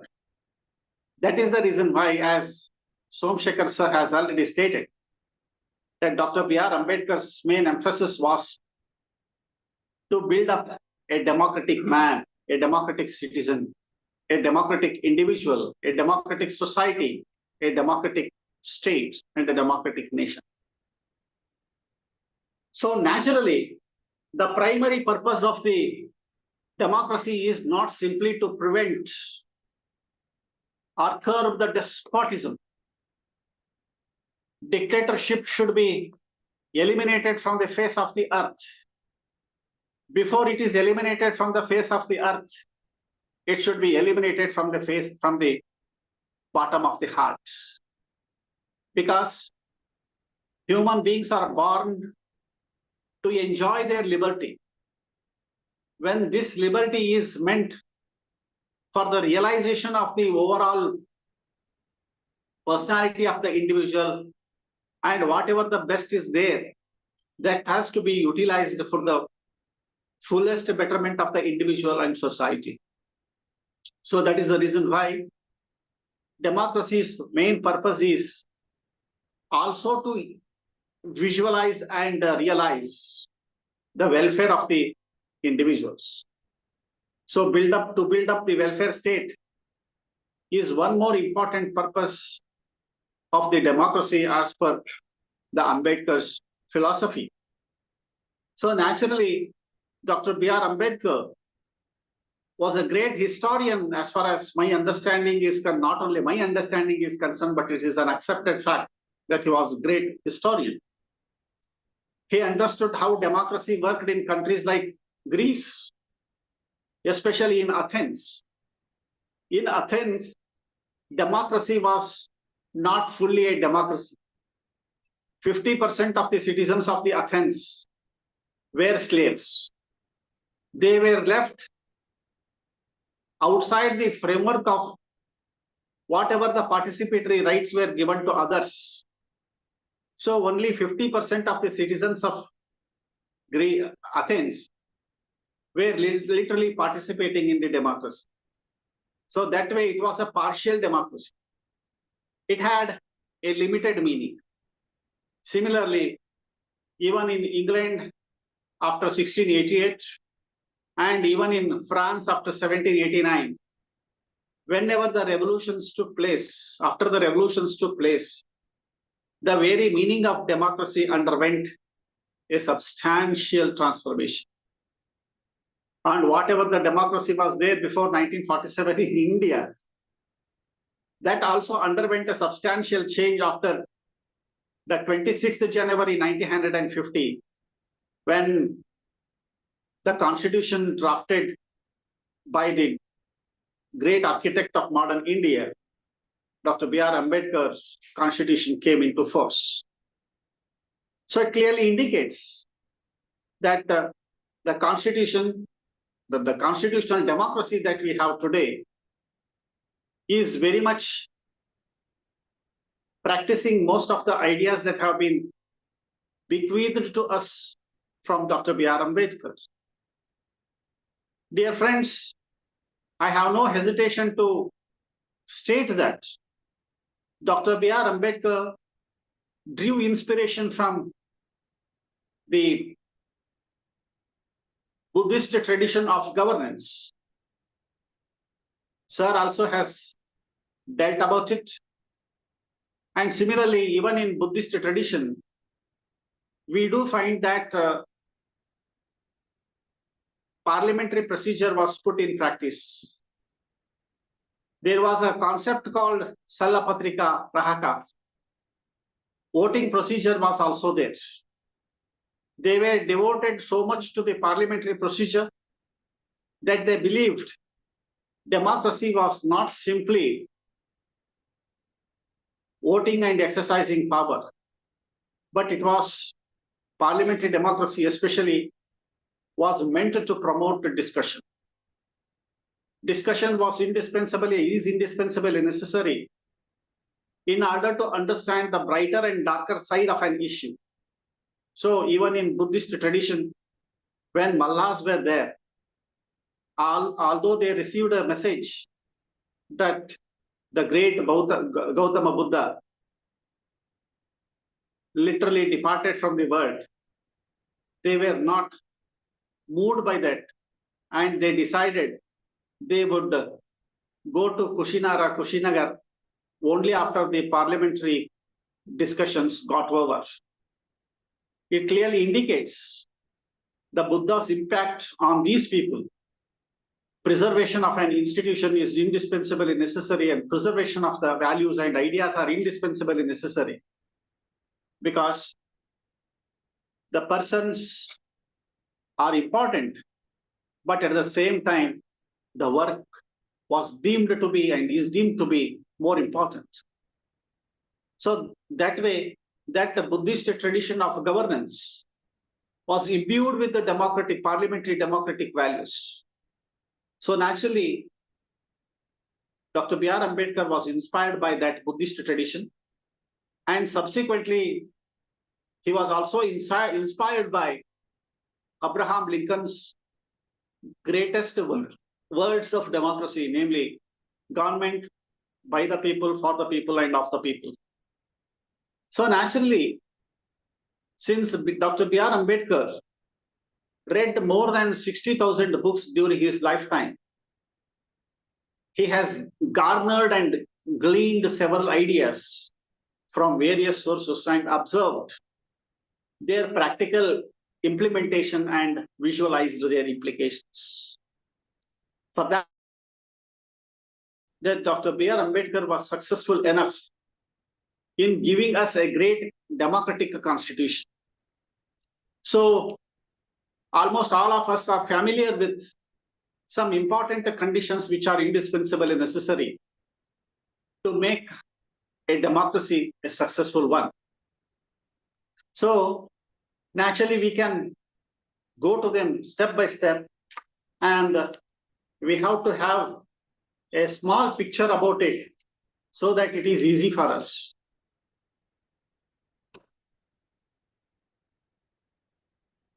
Absence of glaring inequalities is first and primary condition to make democracy a grand success. India is land of several inequalities. That is the reason why we can see here two significant classes. One is the oppressed class, and the another one is the oppressive class.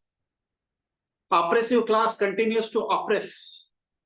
The oppressed class continues to get oppressed by the oppressors. Dr. B.R. Ambedkar, during his lifetime, he literally saw with his naked eyes and experienced the grave kind of the oppression. And he deeply delved into the history of this nation, right from the olden days till the date he was observing the society.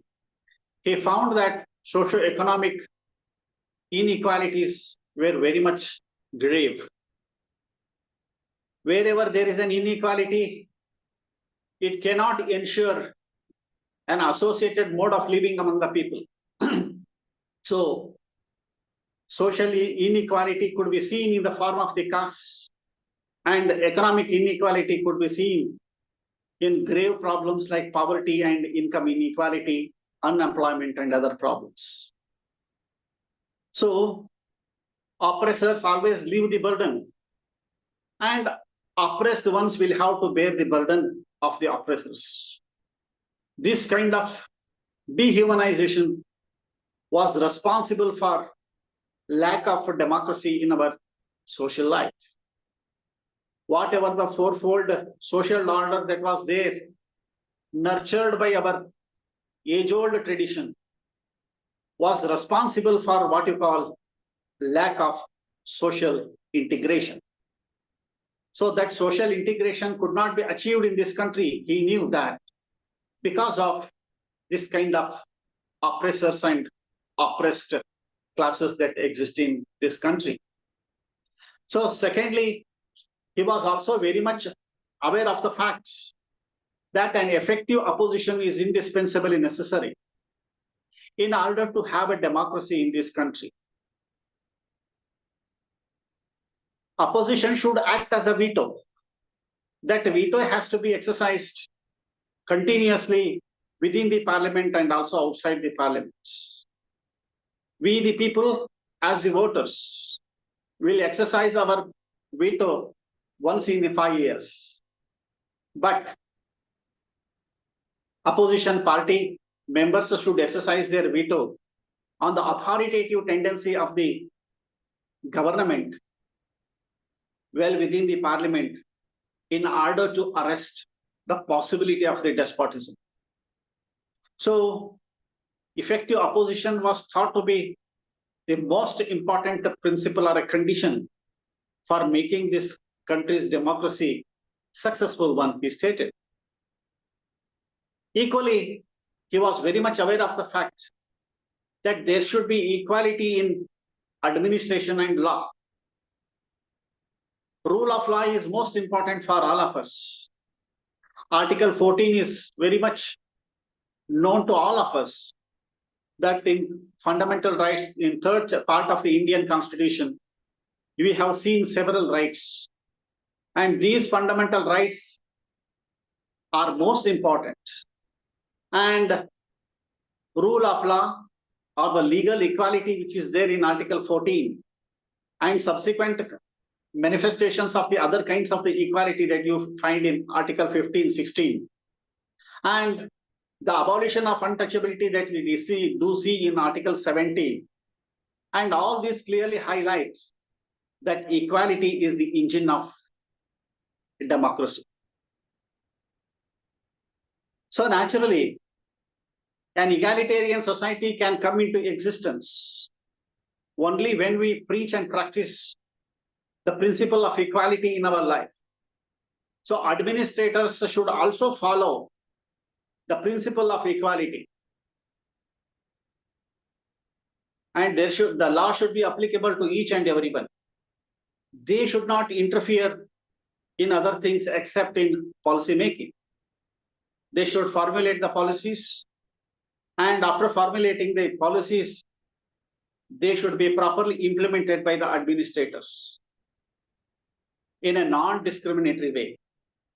So discrimination should be avoided to the fullest possible extent, because discrimination is the source of all devils and evils in the nation. Similarly, constitutional morality is equally important as an important condition for democracy. Constitution is considered as a fabric or the skeleton of the entire polity. Each and every provision is most important because it will guide the governance of the nation in different ways. It helps in establishing the harmonious relationship between the governed and the governed. It ensures the compliance of the government with the most of the welfare schemes. So morality is the soul of the entire polity. If the constitution is the skeleton, the constitutional morality is the soul and strength of the entire polity. We may quote and cite several constitutional provisions. Mere quoting and citing is not enough. Pursuit of that morality in day-to-day administration is indispensably necessary. This is the reason why Dr. B.R. Ambedkar, whom we call as the father, was very much right in understanding and in enunciating that a constitutional morality should not be sabotaged by any vociferous tendencies in the forces in the country. Dear friends, moral order in the society should also be considered as a most important condition. Social order it should be imbued with the several moral values. And social order should be characterized by the morality. You know the kind of the society we are seeing today. The values preached and practiced in hoary past are irrelevant to the democratic society. The society should be democratic because each and every one of us should touch each other. When we say touch each other, that does not mean simply shaking hands and showering praises. It means we should not emulate the untouchability. We should not practice the untouchability. India should not be the land of what you call touch me nots. It should be the land of people with human touch. That human touch should not miss in making this social order imbued with morality. Dear friends, tyranny of majority should be avoided to the fullest possible extent. Respect for minorities and tyranny of majorities. Tyranny of majority against the minorities is a sin. Every society has got its own people depending upon their customs and conventions, their own religious and other denominations. All societies have got their own differences. He understood that India is a multicultural and pluricultural society where several religious people live together. So secularism should be the most important principle that should be followed. Here, besides liberty and equality, fraternity should be most important because minorities should never be neglected. The social composition of the society undergoes a substantial change according to the time and tides.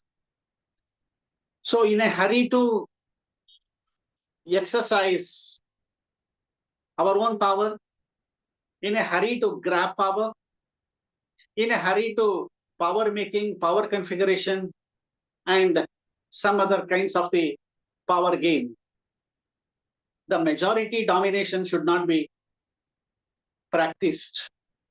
It should not be turned into a tyranny. Alexis de Tocqueville wrote about this particular word in his American Democracy, tyranny of majority. So we have to respect minorities because the key to power lies in respecting the diversity. That is the reason why Dr. B.R. Ambedkar was very much clear in his thinking that even in future days, the future of this great nation should largely depend upon the respect for diversity, not simply the respect for majority. After all, we have to have a bond among ourselves. That bonding should be determined not by the differences, but by bridging the differences. We may be having thousands and millions of problems. That problems also have their own solutions. To find out those solutions, we should have a clear and clean mind, purity of heart, clarity of thought, and serenity of mind, and we should be kind in our day-to-day living with others. Similarly, besides respect for minorities and avoiding the tyranny of what you call the majority, that majority should not become a brute majority for the for the minorities. Public conscience was also very much emphasized by Dr. B.R. Ambedkar. We should be the conscience keepers first as individuals. The public conscience is nothing but the sum total of the conscience of the all people. We have to have a voice. That public conscience should be clearly heard everywhere. It should reverberate like anything. Whenever there are wrongs, these wrongs must be condemned in clear-cut terms. Dr. B.R. Ambedkar was very much forceful when he was opposing certain things, whether it is in roundtable conference or whenever he launched certain movements like Kalaram temple entry movement or water movement or some other movements. Whenever he raised voice, everyone was listening to him because that voice had the moral conscience. And he was a maker of the public conscience. Although we are educated, how many of us are really articulating our views rather in an assertive fashion? So that assertion is indispensably necessary in order to enthrone the justice in its right place. So that justice has to be enthroned in its right place. We have to set the right things. We have to be very much clear-cut in our assertion that whenever the right things are there, we have to say right. We have to say wrong whenever they are wrong. And our purpose should be to place the right thing in a right place and condemn the wrong things in order to minimize the maximum losses to the society. We have to maximize the benefit of the society and minimize the losses. For that, we should have not only our justice conscious conscience free, but also we should have the capacity to mold that public conscience. That the public conscience should be the heart of the public culture. That the public culture is indispensably necessary in order to make this democracy a great success. Dear friends, he came out with the two important pillars in order to build up this democracy on a proper footing. These are nothing but the free and fair election and an effective functioning opposition. Let me speak a little bit about the effective opposition, functioning opposition. Right from 1951 till now, we do see how our opposition parties are working. He laid emphasis on the significance of the effective existence of the effective opposition in a democracy. Without opposition, ruling party or ruling establishment will become unbridled. It will become uncontrollable. It will curb the liberty of the people. It will become highly authoritative. So, government after government, election after election, so many governments have come into existence. But even there is a tendency to suppress the opposition in order to save their own skills. This kind of tendency has to be prevented in order to save the democracy from disaster. Elections have got their own story. We are spending huge amount of money during elections. Dr. B.R. Ambedkar knew that democracy would be hijacked if the elections are hijacked. Elections can be tampered with so many things. They are not free from the influence of the economic forces, business magnates or the business tycoons will fund the election, political parties. And after funding the political parties during the elections, you do see what will happen. I am very much happy to recollect a small incident of the drama of the Merchant of Venice. Shylock was a lender. He gave the loan to one person by name Antonio. After giving the loan, he was literally pestering him to pay the loan with a huge amount of interest. Likewise, even in Mahabharata, you have to understand, the Bhishma was, although knowing the facts that whatever the Kauravas were doing was definitely the injustice, he was very much interested in upholding the dharma of the salt. Those who eat the salt, from whom we eat the salt, we should be somewhat completely obliged to them. This kind of obligation will definitely fall upon the political parties which come to rule. And even the opposition parties will have to compromise with the ruling party under these circumstances. You do see how domestic corporate houses, how multinational corporations, how business people are influencing the various ruling establishments, irrespective of the political parties, whether they are that political party or this political party. Even the ideologically, which are very much conscious against capitalism, also are buckling to the mulcting tendencies of the capitalist forces in ruining the democracy. Our democracy is becoming a contractual democracy. Dr. B.R. Ambedkar never wanted this to happen, but perhaps he was very much aware of the fact that free and fair elections are indispensable in this. But poll violence, criminalization of the politics, political corruption, administrative corruption, and so many isms which are detrimental to the entire democratic forces are literally becoming obstacles to this.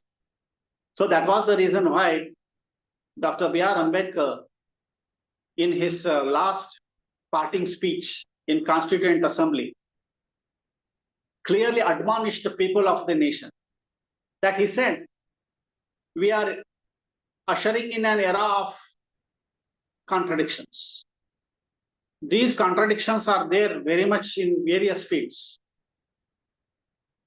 India has entered into an era of contradictions where graded inequalities are found, as already Somshekhar sir has said. So graded inequalities are there and various contradictions are there. In political sphere, we may be having equality in the name of one man, one vote, and one value. But same kind of equality cannot be seen in social and economic fields, because in social field, we have got inequality on account of the various existence of the various castes. And each caste has got separate sub-castes. One caste is above the caste. Even within the caste, one sect is above the another sect. There is ascending jealousy and descending contempt. So how long this contradiction should be fostered? And how long he was raising an important question. How long we shall have to suffer this contradiction? How long we shall continue to suffer this kind of contradiction? How long we should live with this kind of intolerable contradictions?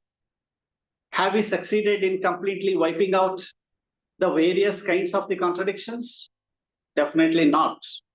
Even after 75 years of Indian Republic and democracy, we have not been successful in wiping out the various kinds of the contradictions, because contradictions are nurtured and they are continued even by the forces which do want to take mileage out of these contradictions.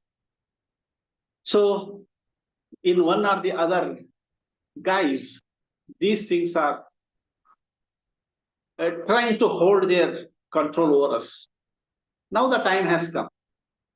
Several challenges he has identified have to be met with by all of us with firm consciousness.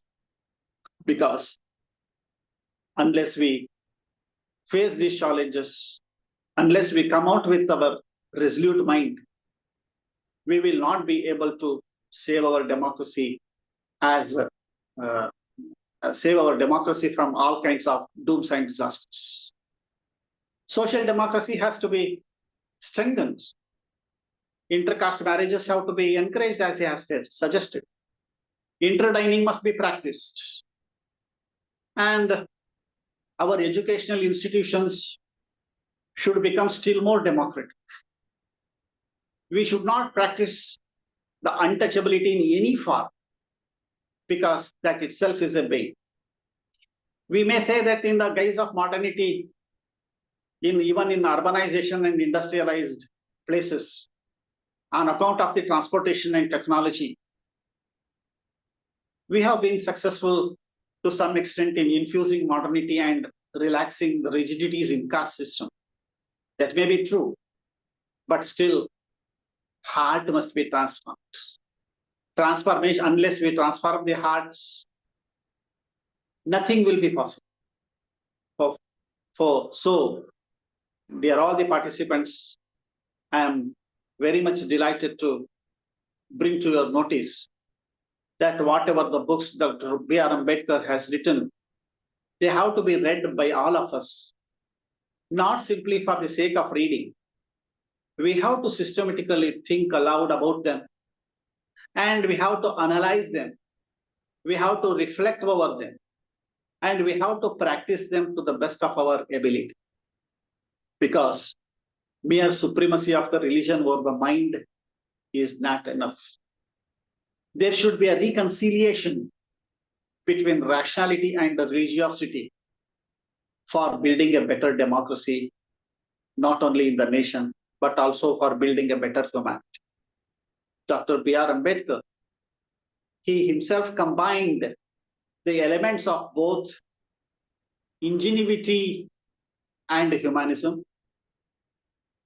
For that reason, he could be able to become a source of inspiration and strength for millions of those people who are suffering and who suffered a lot. So let his ideas remain immortal and search for democracy. He is a searchlight of democracy and democratic constitution. He is the only hope for the rest of the humanity as well. That was the reason why nearly almost all developing and undeveloped nations emulated one or the other idea of constitution written by Dr. B.R. Ambedkar. He is more relevant today, and he will be more relevant even in future days, because future democracy largely depends upon the strength, wisdom, worth of his ideas, and the ideas that are very much endeared by all of us.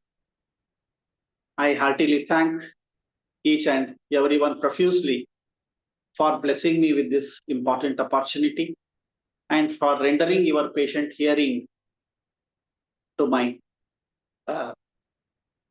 a small attempt, a humble attempt on throwing light on Dr. B.R. Ambedkar's ideas. Thank you. Sir, thank you for your insightful talk, sir.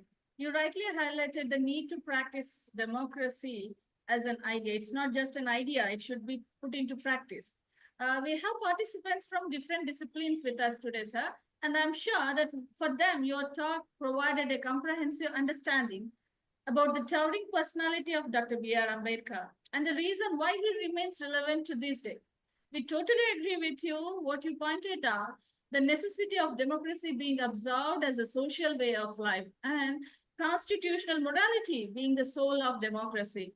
Also, you spoke about the reservations he had about the working of democracy due to the inequalities and contradictions prevailing in the society. And I'm sure, which we have to work together to get rid of them. Thank you once again, sir. Are there questions?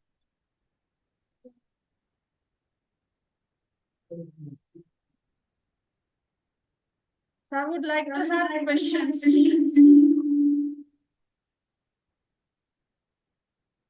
Please. Sir, I don't think they have questions. Okay. Then shall I leave with your permission? Yes, sir. Yes, sir. Yes, sir. Thank you, one and all. Thank you, sir. Thank you. Dear participants, I would like to inform you that the seminar has received around 2,000 views so far. And now we will have a lunch break for an hour and we will gather again at 2 o'clock for the afternoon sessions and also the technical sessions. Thank you.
Good afternoon, everyone. Respected dignitaries, esteemed delegates, and dear participants, welcome back to the afternoon session of the two-day multidisciplinary international virtual conference on Dr. B.R. Ambedkar, Architect of Modern India. Now, I request Dr. Srini Nayak, Associate Professor of Economics, to introduce Dr. S.R. Keshava, Professor and Chairperson, Postgraduate Department of Economics, Bangalore University, Bangalore. Sir. Thank you, madam. I'm very happy to introduce today's session's resource person, Dr. S.R. Keshav sir. Dr. S.R. Keshav sir, Professor, Chairperson of the Postgraduate Department of Economics at Bangalore University, Bangalore, is widely recognized for excellence in education, economics, and leadership in academic and administrative roles. His illustrious career, spanning over 26 years, is marked by a deep commitment to shaping young minds, advancing economic research, and fostering policies for social development. On September 5th, 2024, SAR was conferred the prestigious National Teacher Award 2024 by the Department of Higher Education, Ministry of Education, Government of India. The Honorable President of India, Srimati Draupadi Murmu, presented the award at Vignan Bhavan, New Delhi, recognizing his unparalleled contribution to the education and economics. Sir holds a stellar academic record with an MA, MPhil, PhD in economics, completed by an MBA and MPhil in management. His expertise in public economics, development economics, and Indian economics has established him expert areas such as foreign direct investment, budget, and socio-economic development. Sir has mentored and guided one postdoctoral fellow, 6 PhD scholars, and 25 MPhil students. In addition, He has evaluated over 190 PhD theses, 10 MPhil dissertations, and participated as a chairperson or external members for 57 PhD open defenses. His research contributions, including 4 major projects, notably by ICSSR funded socioeconomic impact analysis of financial inclusion and marginalized communities under PMJDY. Sir has Sir's academic contributions as vast they are impactful, such as authored 9 books, including notable works on economics and Indian icons such as Amartya Sen, Baba Amte, and J.C. Kumarappa, a style title Dead but Still Alive, a style and a tribute of Professor B. Krishnappa. Sar has edited 3 books, published 116 research articles in esteemed journals and edited volumes. Sar has written 46 articles in leading newspapers, offering insights on presenting economic issues. Sir is renowned for his ability to translate complex economic concepts into acknowledgeable insights. He has presented more than 250 research papers at national and international seminars and conferences. Sir delivered over 300 invited talks, including sessions at HRDC centers and state level seminars. Sir has delivered 42 keynote, inaugural, and valedictory addresses and chaired 38 technical sessions at national and international conferences. His expertise as a public intellectual is evident from his participation in 292 live programs on television, around 20 in radio, where he has discussed union and state budgets and key economic policies. Sar has received many recognitions and awards, including Lifetime Achievement Award 2021 by EAST St. John College, Trinavelli, Tamil Nadu, Distinguished Economist Award in 2021 and 2022 by Government Arts College for Men, Krishnagiri, Tamil Nadu. Best Paper Award received in the year 2024 for his study on socioeconomic conditions of migrant and science technology. His paper on Cleanery production and environmental tax was adjusted the best paper award. His 2005 study on Kanakapura Taluk was lauded as an excellent academic work by the then Industrial Minister PGR Sindhya. Sir's administrative powers is reflected in his diverse roles, including Assistant Director, Directorate of Economic and Statistics in the year 97-98, Special Officer Evaluation at Bangalore University during 2014 to 16, Director, Central Placement Cell during 2016 to 2024, Director, Gandhian Studies during 2017 to 18, Coordinator, new UGC Honors courses under NEP 2020, June 2022 till date, as a chairperson of the Board of Studies in Economics at 4 universities, namely Bangalore University, Bangalore City University, Bangalore North University, and Rural Development and Panchayat Raj University, Gadag, and as a member of various universities and autonomous colleges. He has been instrumental in curriculum design, fostering innovation and relevance in academic programs. Sir has also worked as a chairman of BOE PG Economics of 3 universities and member of the board of examiners in various universities across Karnataka. Dr. Keshuva's contributions extended beyond academia to social development.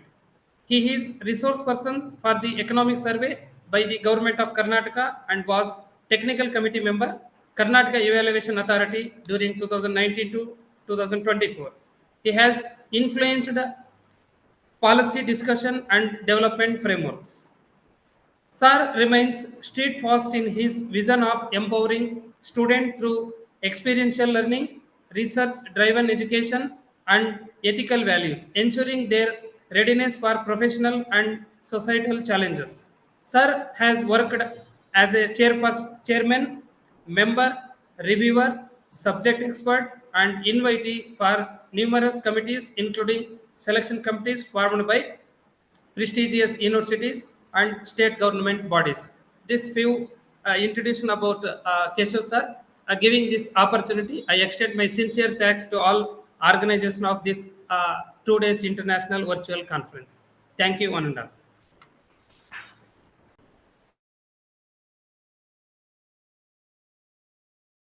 Namaste. Respected patron, principal, convener, organizing secretary, conference director, faculty, friends, and invitees. Happy to be part of this 2 day multidisciplinary international virtual conference on the most important theme, Dr. B.R. Ambedkar as architect of modern India, organized by the Political Science Department of Government First Grade College at Siddhartha Layout, Mysore. So I'll be speaking on the topic, the relevance of Babasaheb Ambedkar's economic thought for today's India. All of us are aware of the fact that the government of India has laid a blueprint for India to become a developed country by 2047. And it has laid out many initiatives so that this India becoming developed country should be a holistic, should be inclusive, and sustainable. So in such a scenario, India has been now impacted by the Trump's tariff trumpet, which has created the economic unrest all over the world. And many of the organizations like WTO, WHO is in tantrums today. We do not know what their future will be. And uncertainty has become the only certainty in this today's scenario. And the government of India's initiatives for Vikasit Bharat has, of course, given us the results. Number one, India is now one of the fastest growing economy in the world. And among the emerging economies, we are the fastest economy. And we have to solve few problems in India. That is agrarian crisis. Second one is unemployment. Third one is inequality, which are predominating factors of the Indian economy right now. And these will become hurdles on the path of a Vikasit Bharat. And of course, now Trump tariff beat these issues further. So in such a scenario, if at all, if we look towards the Babasaheb Ambedkar's economic thought, then probably we will be getting a renewed strategy to solve these problems, because Government of India is tirelessly looking to solve all these issues from introducing the Atmanirbhar Bharat, introducing the e-NAM, and many such strategies for agriculture development. But despite this, many of the problems in the agrarian sector are still remained. And hence, when we look towards the Babasaheb Ambedkar economic thoughts, then probably we will be getting a clear-cut idea of how exactly we can look at from the different perspective and solve the issue. Because Babasaheb Ambedkar is a pragmatic economist who is virginal and seminal. He looks the problems from the theoretical aspects, then practical aspects, and then suggests the practical remedies. Look at the case of the agriculture. So what are the major problems for Indian agriculture today?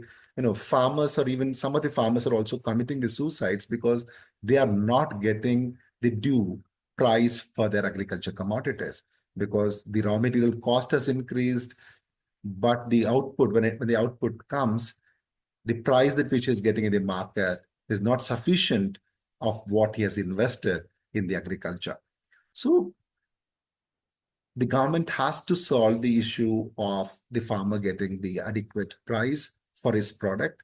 And even today, right, despite the 77 years of India's independence, agriculture is still the backbone of Indian economy, because 44.5% of Indians in the workforce are dependent on the agriculture for their livelihood. And who is leading the growth? It is the service sector which is getting us the growth, but more number of dependency is on the agriculture. So this imbalance is the first major problem, according to me. So in case if we solve this, then many of the problems will be definitely solved. And in case if you look at this, Babasaheb Ambedkar gives you a clear-cut idea of how to solve these issues in his study in 1918, wherein he has written on the small holdings in India and their remedies. I sometimes feel Ambedkar as a prophet when it comes to looking at the problems and solving it. And he looks at what are the reasons for the rise in the small holdings in the India, and comes to the conclusion that law of equal subdivision as the major problem. And the second one is law of inheritance. Then the third one is the peaceful career of the nation as the major reason for the small increase in the small holdings. The major reasons for the small holdings in the India are two important things as per Dr. B.R. Ambedkar. One is law of inheritance. The second one is the peaceful career of the nation. And because of which there is an increase of the pressure of population on the land. If at all, even today also this is true, because the majority of the farmers are marginal and small farmers, but the land they're holding is just 44% of the total land, agricultural land in this country.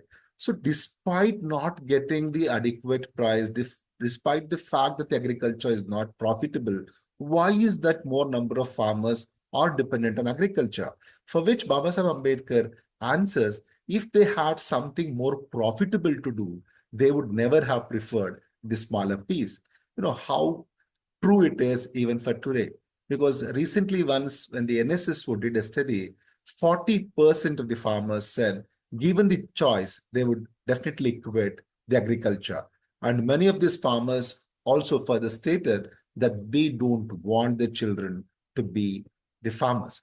So why is that farmers who love farming, who were passionate about farming, are no longer passionate about agriculture? It is basically because they are not getting the adequate remuneration from the agriculture. And majority of the farmers are in debt, and some of the farmers are also committing suicides because of that. And Babasaheb Ambedkar 1918 itself went deep into the problems, deep into the issue of agrarian crisis, and tried to understand what are the reasons, for which he came to the conclusion that the small holdings is also one of the major reason for the agrarian crisis. So the increase in the number of marginal and small holdings will lead to lot of issues of inefficient use of resources, waste of labor, waste of cattle power, waste in hedges, waste in putting the boundary marks, and there is a waste in even putting the manures, difficulty in watching of the crops, sinking of the wells, or providing the irrigation facility to the small patch of the land, or changing the cultivation pattern, or giving a roads or making the roads in front of it so that it will have a better accessibility so that they can sell the products elsewhere, or even giving the water channels to it becomes very difficult. So because of all this, the productivity will decrease, and the farmers will not be getting the adequate amount of agriculture product produce to sell it in the market. Even if he gets, then again, another issue is that he's not getting his due. And Babasaheb Ambedkar clearly tells you consolidate and enlarge the holdings.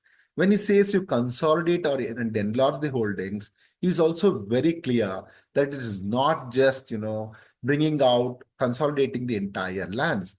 His solution is very, very phenomenal.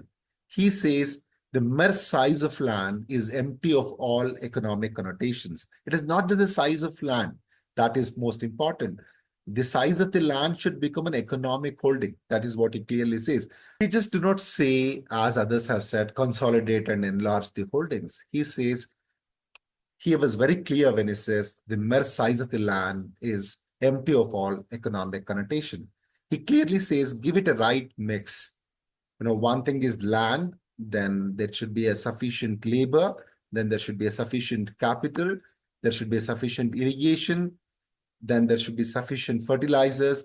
Only then it will become an economic holding. He clearly tells an economic holding is not a matter of size of land alone, but a matter of adjustment of a piece of land to the necessary equipments like labor, capital, irrigation, fertilizers, and other required raw materials. So he's very clear with how to solve the issue. It is not just, as other economists have said, you just consolidate the land. It is more than that.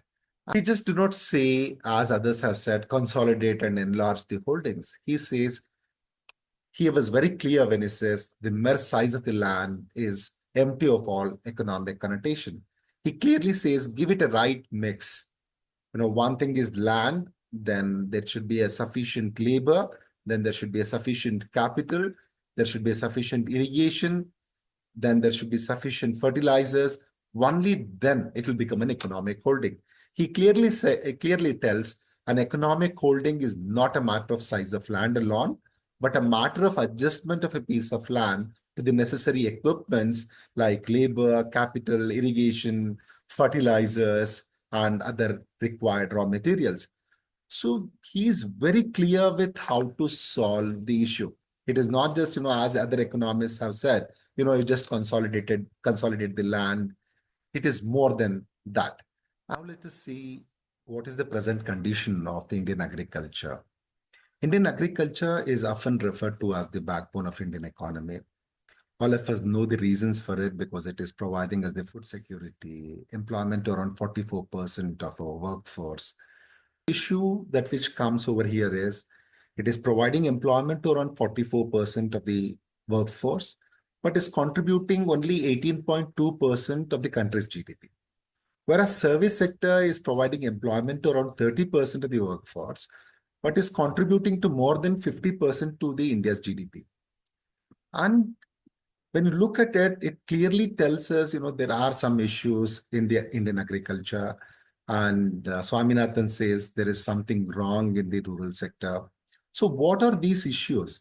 Unless and until if we don't identify these issues and solve it, then we cannot see that there will be Vikasit Bharat, which is more inclusive.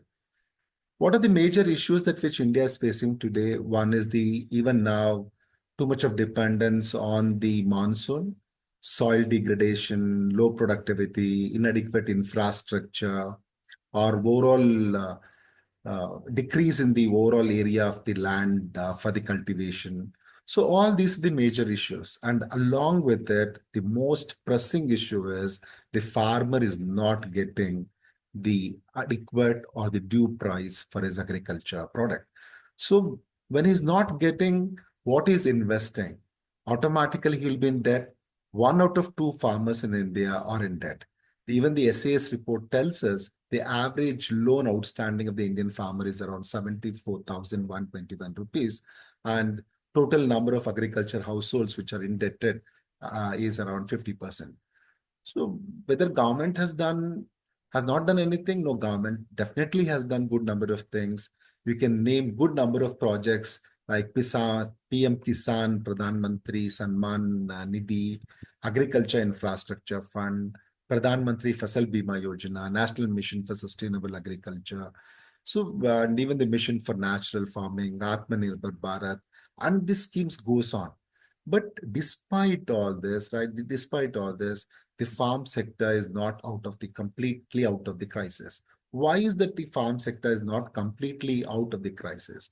When you want to look at the problems of the farmers, then I strongly feel that we should look into the economic thoughts of Dr. B.R. Ambedkar. Then probably we will be getting as the clear-cut idea why exactly the problem persists despite the government efforts.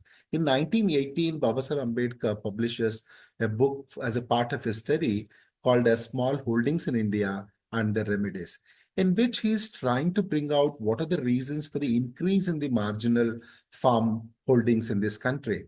So whereas he clearly tells us, even now it is true that he then told the real reason for the increase in the small holdings in India is the population growth and the law of the inheritance. Today we may add the rise in nuclear families also to it.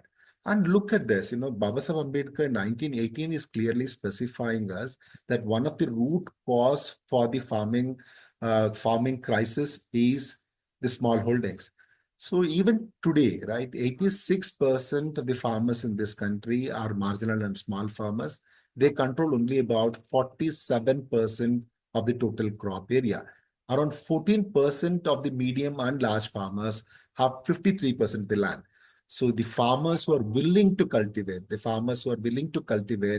are not having the adequate amount of land with them. So that is one major issue. The another major issue is these small farmers or the marginal landholders faces many problems. What are the problems? During 1918 itself, Baba Sahib Ambedkar lists out what are the major problems which we will have if we have more number of small holdings.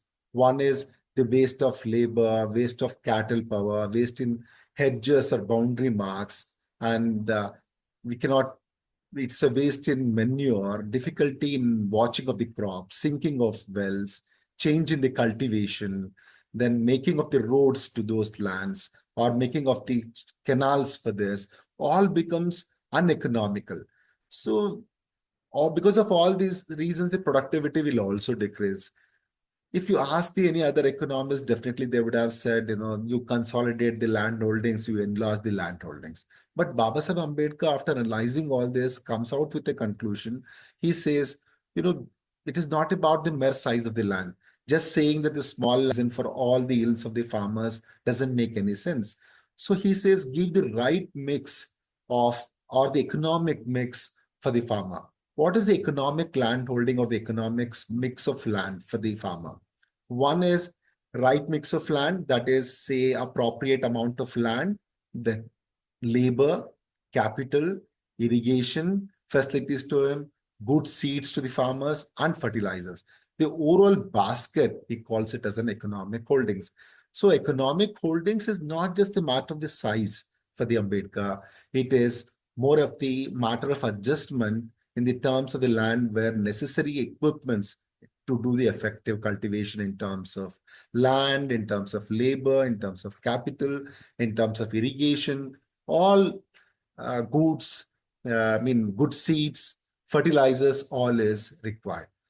And, Baba Sahib Ambedkar also goes a step further and tells us, it is more important as the farmer should have the passion to cultivate. Despite agriculture being not profitable, why is that more number of farmers are dependent on agriculture? Baba Sahib Ambedkar 1914 has answer to this question. He clearly tells us if they had something more profitable to do, they would never have preferred this small piece and have done the agriculture. This is a very clear-cut answer to all those who ask, why despite unprofitable, farmers are dependent on agriculture. NSSO report also tells us today that 40% of the farmers given the choice would quit agriculture, and many of the farmers don't want their children to continue the agriculture. With reference to Baba Sahib Ambedkar's relevance of fiscal policy initiatives, with reference to the tax, he was for the good principles of taxation. So he was for the increase in the tax base. Even now we are speaking, taxes should be less and tax base should be increased. Baba Sahib Ambedkar told it long back. And moreover, he always, he said he blamed the British government because they lacked the political will to attain the economic and efficient administration. Any government, even now, at the present juncture also, if at all, if we cannot increase the tax base and decrease the tax rates, then also it is because of the lack of efficient economic and efficient administration. And look at the foresightedness of Baba Sahib Ambedkar. He was very clear that land revenue should be considered as one of the important source for the state governments. Even now, we are not considering it to that extent. But he was very clear with one aspect that, small and marginal farmers, then he was speaking of the small farmers should not be taxed. But whereas for the rich farmers who gets the income from the agriculture should be taxed. But even now, due to political reasons, we are unable to tax the rich farmers who are getting the exemption in the Income Tax Act. I can just quote the People Research on India's consumer economy, or RISE 360-degree survey. They clearly tells about that 5 million wealthy farmers are earning about 25 lakhs annually. About 25 lakhs annually. That's around 2/3 of their income is coming from the agriculture and rest from the non-farm activities. So this group is constituting around 8% of the farming population, which controls 28% of the sector's income. So this ICE 360-degree survey also clearly tells us if we tax this wealthiest 5% of the farmers at the moderate rate of 30%, that's the highest tax slab at present, it could generate around 30,000 crores annually. This is what Babasaheb Ambedkar told long back, that the rich farmers who are getting the income from the agriculture should also be taxed. You know, that ICE 360-degree survey is also telling us the same thing about the Indian economy today, that the rich farmers, in case if they are taxed 30%, only 5% of the total 5 million farmers, which constitutes around 8% of the farmers, Yet if their agriculture income is taxed at 30%, then we will be getting around 30,000 crores annually, which can definitely be used for the rural infrastructure, agricultural innovation, or targeted subsidies for the small and marginal farmers. That is where I see Babasaheb Ambedkar's contribution relevance even today. So tax on rich, and reduce the taxes on the middle class, reduce the taxes on the poor, and if there is no tax on the poor also, that makes a good governance, that makes a sound financial system. So this is what Babasaheb Ambedkar believed in. And with reference to the public expenditure, Babasaheb Ambedkar, with reference to the British government, he was very clear, and he was telling, the alien government cannot be expected to do the good for the people, but the independent when we get the independence, the government should look into the masses' pains, its desires, its aspirations. So then it should do the public expenditure. Look at the farsightedness when Babasaheb Ambedkar tells, today, the masses' aspirations, desires is to have a very good education, skill education, have a good health, get the good jobs. Probably the public expenditure should be mooted towards this direction.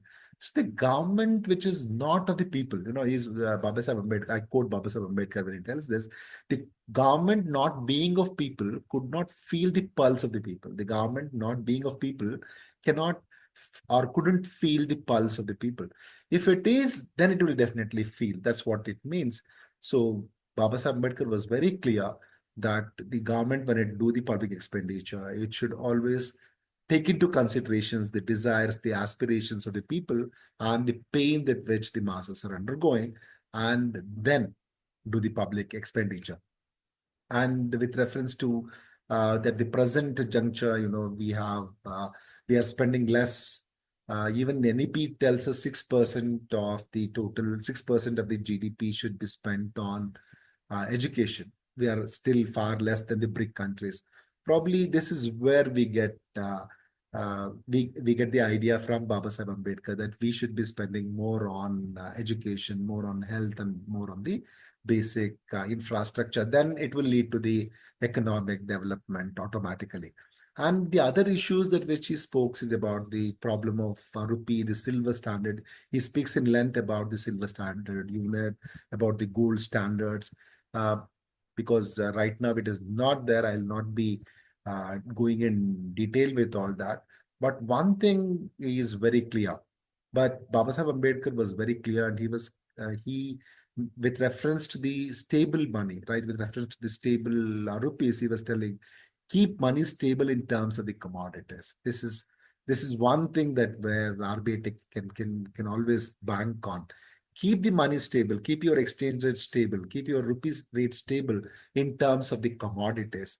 So what really concerns is those who use the money is not how much gold that money is worth, but how much of the things in general that money is worth.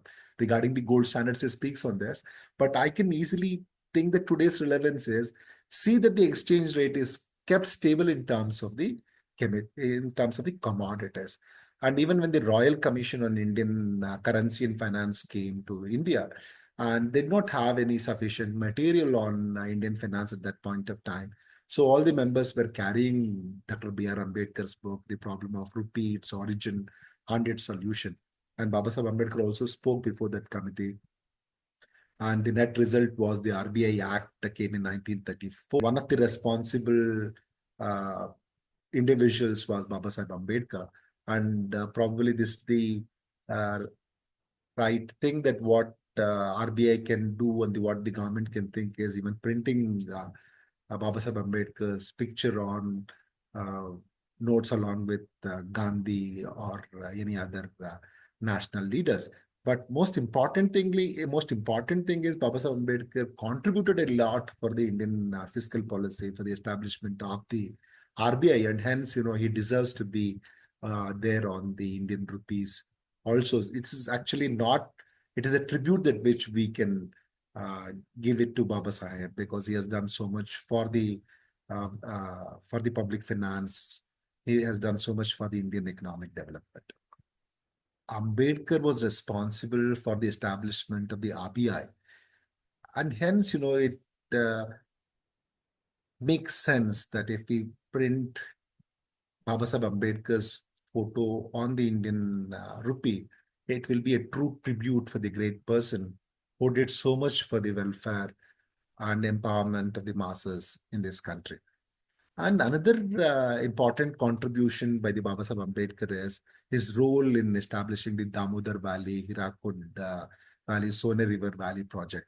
All this, as a planning cabinet member in charge of labor, water, and electric power policy during the 1942-46, he sanctioned all these projects.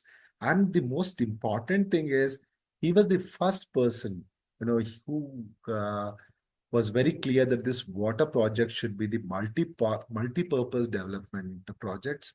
They should be used for the development of the country when it will be a multi-purpose development projects. And he was also a visionary man with a great farsightedness, who first spoke about interconnecting the rivers, the interconnecting of the Damodar, Mahanadi, and Sone River.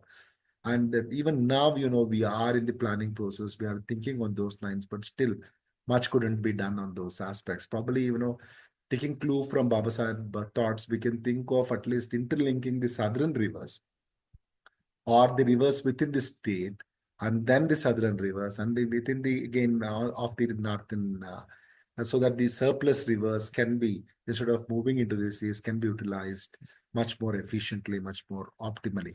And Baba Sahib Ambedkar was very clear that the planning, when we do the government planning, ultimate objective must be to raise the standard of living of the people as a whole, and to ensure them getting the employment, increase the standard of living, increase their purchasing power. So he was very clear that the government should plan in such a way that it should raise the standard of living of the people as a whole. And by increasing the standard of living, by providing the employment, by giving them the higher purchasing power, increasing their productivity levels. And the other important aspect is, he was always against other important relevance of Baba Sahib Ambedkar is, he was against the monopoly in every form, because he knew monopoly would lead to exploitation, and it extracts work at the lower wages, and creates artificial scarcities. So Baba Sahib was very clear, and he was always against the exploitation of the working class. And he was always for the masses. He was always for the masses empowerment. And even with reference to the inequality, right? Even with reference to the inequality, also Baba Sahib Ambedkar was very clear there should be the economic equality. Today, one of the problem is inequality, because top 10% of them is having more than 30% of the income with them, and the bottom 50% is having less than 10% of the income with them. So taking all this glaring inequalities into consideration, probably we should take clue from Baba Sahib Ambedkar economic thoughts, and try to bring in more equality in the country by adopting his fiscal economic policies. Yeah, with reference to the economics, Baba Sahib Ambedkar was not worried about the technical aspects of economics, but he was more worried about the policy-oriented economics. So he studied the theory, but was more concentrative on the policy orientation of it. So his message is, read the theory, but read the contemporary economics literature as well, and look at the application part of it. And he has a great message to all of us. It's a great message to all of us with reference to how much money we should have. So he tells us, money is required for something, and it is the purpose for which money is loved. We'll endow it with credit or cover it with shame. Probably if we understand it, then, we'll not be greedy, we'll not be corrupt. So Baba Sahib Ambedkar was very clear when he tells us, money is required for something. Yes, we need it to purchase the house, we need it for the daily transaction. Yes, we require. But it is for the purpose to which the money is loved. Why do I love this money? Why do I'm just earning more and more money? That matters. So today, all of us are very materialistic and greedy to acquire more and more money. Probably if we just look at the views of Baba Sahib Ambedkar on what is the purpose for which you are getting the money, then probably all of us will not run behind or be greedy running behind the money. We have seen that many of them have amassed the huge amount of wealth through the corrupt practices wherein the 50 or 60 generations could lead the life, but which is not required. So Baba Sahib Ambedkar clearly tells us, money is required for something, and it is the purpose for which money is loved will endow it with the credit or cover it with the shame. So for what purpose are you amassing the wealth? Yes, fine, I had to lead my life comfortably. Yes, it is okay. But beyond that, why are you amassing the wealth? So in case if you're amassing the wealth without a purpose, so then, you will have to face the shame in the society. So if it is for this social cause, you have amassed the wealth or amassed the money, that it will give you lot of credit. It will give you a lot of love from the society also. It will earn you a lot of respects. So this is the message that which Baba Sahib Ambedkar gives us. So the purpose for which you are acquiring or amassing the wealth matters. So if all of us will understand this, then probably, we will try to be ethical in our life and do good for the society. So with these words of Baba Sahib Ambedkar, let us take the lessons for what we will be acquiring more money. Sightedness of the Baba Sahib Ambedkar in terms of agriculture sector reforms, in terms of the fiscal sector reforms, in terms of the labor reforms are relevant even today also. Probably if the government introduce all these reforms in toto, then probably India will move much forward in attaining and becoming the Vikasit Bharat within 2047. I thank the Government First Grade College, Siddhartha Nagar, for giving me this opportunity to share my views. Thank you. Sir, thank you for sharing your valuable time, knowledge, and insights about the pragmatic economist of the nation, Dr. B.R. Ambedkar. Your talk gave us an understanding about his perspective on the economy and the solutions he had offered to many of the problems our economy is struggling with even today, especially in the field of agriculture. So you mentioned his book, Small Holdings in India and the Remedies, which is about the challenges faced by small-scale farmers in India, and wherein he emphasizes the central role of agriculture in the Indian economy, and where he has also written about the ways to enhance the productivity. Sir, thank you once again for giving us an economic perspective to the work of the man who is mainly remembered for his role as the chairman of the drafting committee of the Constitution. Thank you, sir. Now we will have the technical session of the first day. I request Kavita V, Associate Professor of Commerce, to take up the session. Over to you, ma'am. Thank you. Good afternoon, everyone. I am Kavita V, Associate Professor, Government First Grade College, Siddhartha Nagara, Mysore. Welcome to today's technical session of the 2 days multidisciplinary international virtual conference on Dr. B.R. Ambedkar, Architect of Modern India. Dear presenters, we are all here to learn. Please feel free to ask any questions you may ask questions after the presentation of the research work. We will now begin with the paper presentation. Our first presenter is Mr. Delhi Babu, a PhD scholar, Pachappa's College, Chennai. He is going to present a paper on Dr. B.R. Ambedkar's blueprint for agrarian justice. The virtual stage is yours, sir.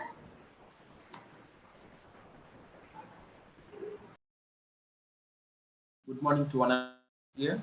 I am Dilli Babu, a PhD research scholar from Pachappa's College, Chennai. Today I will be presenting my research titled Dr. B.R. Ambedkar's Blueprint for Agrarian Justice, a critical study on rural development and sustainable farming. This study revisits Ambedkar's ideas on rural upliftment and assesses their relevance in today's agrarian crisis. And in the introduction part, Dr. Ambedkar did not view agriculture as just as an economic activity, but as a profoundly social and political structure. He also openly criticized the caste system within rural India and challenged the romantic view of Indian villages. Instead of idealizing self-sufficient villages, he advocated modernization, equity, and state intervention in agriculture. The main need for the study is India's rural sector is still suffering from land inequality, caste-based discrimination, and unsustainable farming practices. And marginalized communities, especially Dalits and the Adivasis, continue to face landlessness, and Ambedkar's vision affords a justice-oriented framework that is both real and relevant today. The main objective of the study is to analyze Ambedkar's contribution to rural policy, explore the sustainability of his farming ideas, and understand the challenges faced by marginalized farmers today, and offers policy suggestions inspired by his philosophy. This is a qualitative study based on secondary data, and Ambedkar's writings like States and Minorities, reports from NSSO, Niti Aayog, and World Bank, and peer-reviewed literature on rural inequality and land reform. In the theoretical framework, the study blends Ambedkar's concept of economic democracy with Rawls' theory of justice for fair resource distribution, Amartya Sen's capability approach for freedom and opportunity, and Marxist agrarian critique for caste and class exploitation. This intersection strengthens the call for structural rural reform. The Ambedkar's agrarian vision says Ambedkar's core proposals were state ownership of land, cooperative farming, and technological modernization.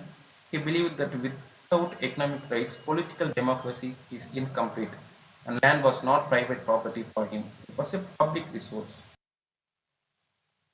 And Ambedkar's sustainable development vision says, through Ambedkar never used the term sustainability, his ideas align with modern sustainable development goals like no poverty, zero hunger, reduced inequality, life of land.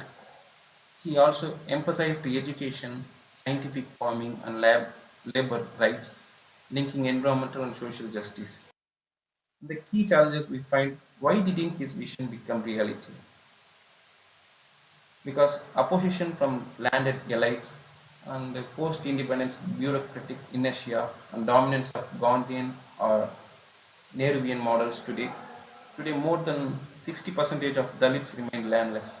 As per NSSO 2019, it is a clear failure to fulfill his vision. Here's a visual of land ownership based caste. As you can see, general and OBC hold the majority of lands, and SC/ST holds very small shares of agricultural land. This reflects the systematic exclusion that Ambedkar warned against economy. The contemporary policy reflections are today's issues: use of farmer suicides, land degradation, and corporate control. It shows how relevant Ambedkar's model is, and we must reconsider land as a public resource and to promote corporate use and invest in agro-education and ensure market access. And in the constitutional backing, of course, we know that the father of Indian Constitution is Dr. B.R. Ambedkar, and Ambedkar's agrarian justice ideas are reflected in Article 38, which shows social order based on justice, and Article 39b shows equitable distribution, and Article 46 it promotes SC/ST welfare. The States and Minorities document proposed many reforms still relevant today. And in the proposed solutions, what we can do, implement land ceiling laws and redistribute land to SC/ST farmers, and legally support cooperatives and agro industries, and introduce Ambedkar's justice concepts into education governance, use digitalization to ensure transparency in land records. And finally, Ambedkar's ideas offer a bold, justice-centered blueprint for agrarian reform. This emphasizes on equity, state responsibility, and education makes this vision more important than ever. If we truly want to uplift rural India, we must implement his model at the policy and education and the grassroots levels. These are the major references I have took for my research paper, like B.R. Ambedkar's 1947 State and Minorities, NSS Board Report 2019, Agricultural and Household Report, along with the Government of India 2023, World Bank 2022, and so on. Finally, thank you for this opportunity. I hope this presentation has helped highlight the depth and relevance of Ambedkar's agrarian philosophy.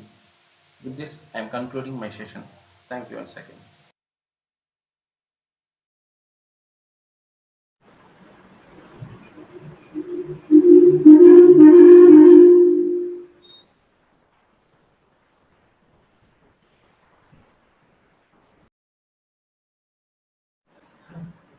Excellent presentation, sir.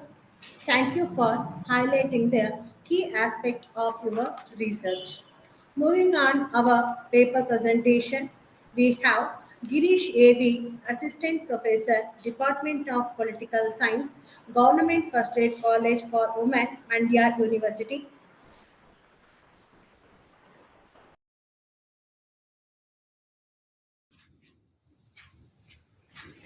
ಎಲ್ಲರಿಗೂ ನಮಸ್ಕಾರ.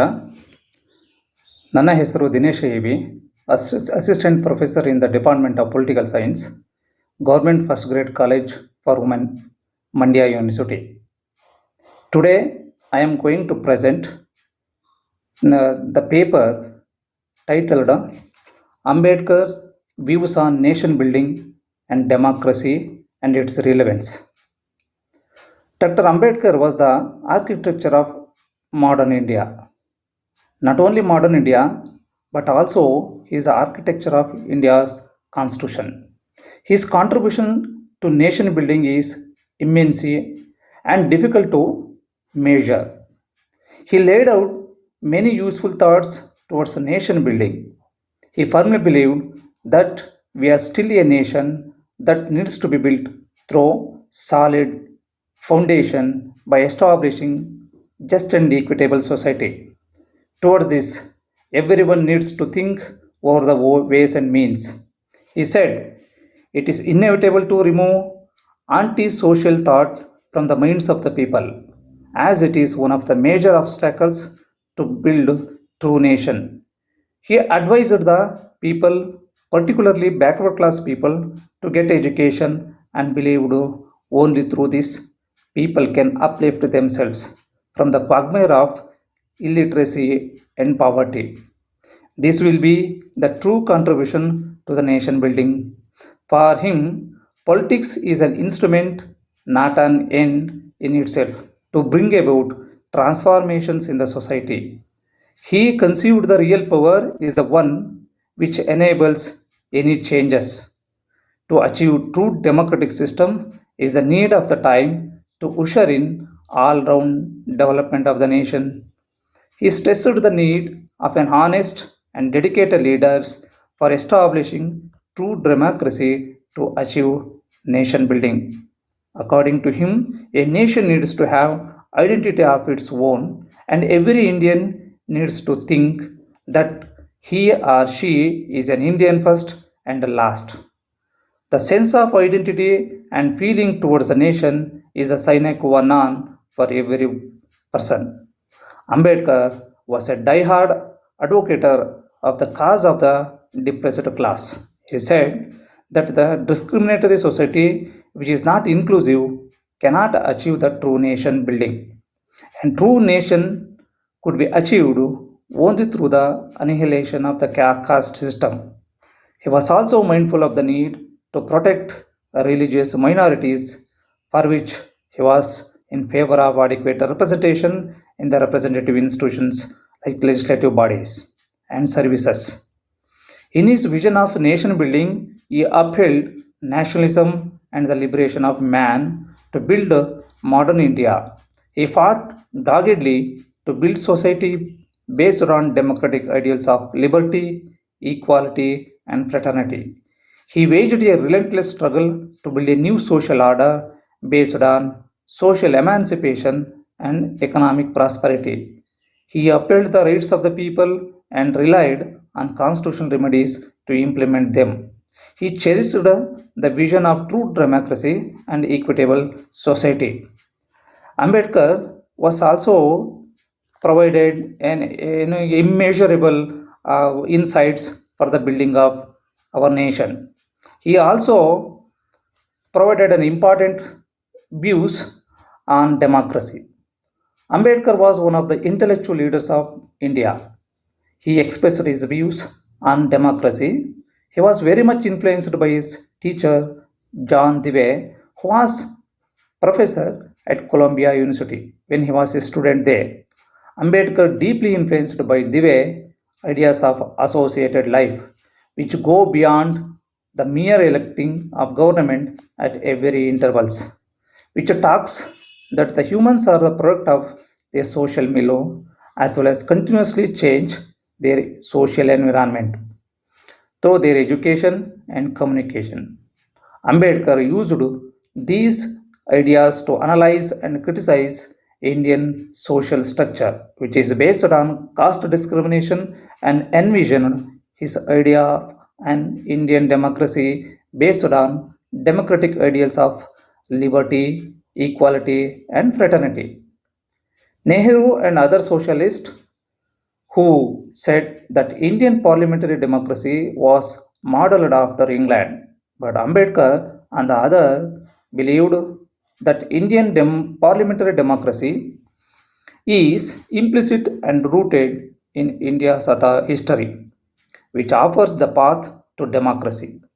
He believed that history of Buddhism in India offers clue to Indian democracy. Contrary to the communist, he believed political democracy is crucial to achieve social democracy by removing caste-based inequalities. Ambedkar laid out three forms of democracy. One is there is a distinction between social democracy and political democracy. The former cannot be achieved without the latter. Secondly, the policy of settlement is different from the policy of appeasement. Thirdly, democracy as a means must be separated from democracy as a value. According to Ambedkar, true political democracy cannot be established unless and until social and economic democracy is achieved by annihilating discrimination based on caste, creed, and gender, and inequalities in wealth. Totally, his views on nation building and democracy is closely linked with each other. According to Ambedkar, a true democracy and nation building can be achieved only through the removal or annihilation of caste system. With this, I conclude my presentations. Thank you, one and all.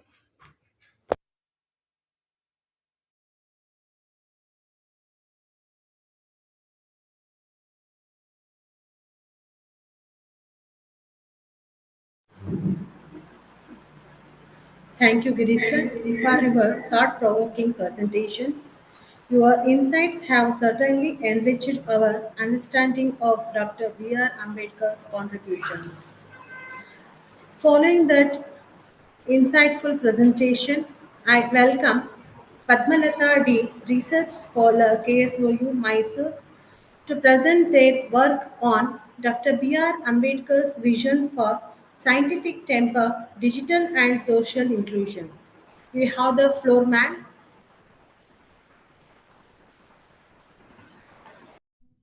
Good afternoon, one and all. I am Padmalata D, Research Scholar, Department of Studies and Research in Education, Karnataka State Open University, Mysore. My guide, Dr. Sharanamma Madam. My presentation is on the topic Dr. B.R. Ambedkar's vision for scientific temper, digital and social inclusion. Introduction. Dr. B.R. Ambedkar, architect of the Indian Constitution, emphasized education, rational thinking and social justice as pillars of inclusive development. Review of literature. DeVito M.A., Ringland K., Walker A.M., Krauss A., Munson S., Saxono H., Liang C., Bernholtz J., and Beckerpagal K. In the year 2019, they prepared a paper on social technologies for digital well-being among marginalized communities. In this paper, they tell about how well the researchers studies and participate in activities designed to promote understanding between people, find connections between different fields of study, and close gaps between them. Levon A., Abu Kishak H., Pearl Naim S., and Stenfeld N. in the year 2020, they emphasized the impact of government computer literacy program in Israel on underprivileged groups as reported by program participants a year after the course ends. In their study, the long-term effects of digital literacy programs for disadvantaged populations. Chen W. and Lee X. in the year 2021, Digital Inequalities in American Disadvantaged Urban Communities. They highlighted this study looks at digital inequalities in public housing communities, filling a number of significant gaps in the literature on digital inequality. Methodology. Qualitative method. The methodology for this paper involves a systematic review of related literature to explore the ideas in contemporary discussions of scientific temper, digital and social inclusion. And here are some research questions. How can Ambedkar's educational philosophy inform current digital literacy programs for marginalized communities? What specific strategies can be derived from Ambedkar's philosophy to enhance digital infrastructure in marginalized areas? How can community-based digital archives support cultural preservation in marginalized areas according to Ambedkar's principles? What specific technological challenges do community-based digital archives face in marginalized areas? Definition and importance of scientific temper. Scientific temper refers to the spirit of inquiry and rational thinking. Ambedkar promoted education to eliminate superstition and promote critical thinking. Ambedkar's rationalism. Influenced by Jan Dewey, Ambedkar believed education should foster rationality and community life, not just prepare for a job. Education as a tool for empowerment. Ambedkar viewed education as the path to self-respect and dignity, essential for the upliftment of marginalized communities. Social inclusion. Ambedkar's vision. He advocated for the annihilation of caste and equality irrespective of religion, gender or socio-economic status. Constitutional framework for inclusion. Articles 15, 17 and 32 guarantee non-discrimination, outlaw untouchability and ensure enforcement of fundamental rights. Modern relevance of social inclusion. Ambedkar's principles are relevant to addressing systemic inequalities, caste discrimination, and ensuring social justice. Digital inclusion, a new frontier. Applying Ambedkar's vision to the digital age involves bridging the digital divide through infrastructure, education, and access. Ambedkar and digital empowerment. His belief in large inclusive spaces mirrors the Internet's potential to unite diverse voices and promote equity. Strategies for digital literacy. Provide infrastructure, embed digital skills in education, and target programs for marginalized groups. Challenges in digital inclusion. Access gaps, literacy issues, data privacy, concerns and ethical questions in community-based archives remain significant. Ambedkar's legacy in today's movements. His vision inspires Dalit rights, feminist movements, and social activists striving for equity and justice.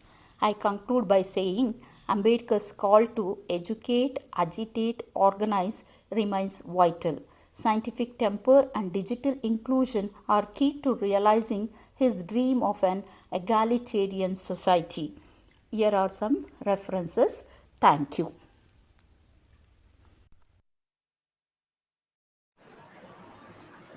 Thank you, madam. Appreciate your time and effort, madam, in sharing your research on Dr. B.R. Ambedkar's vision for scientific temper, digital and social inclusion.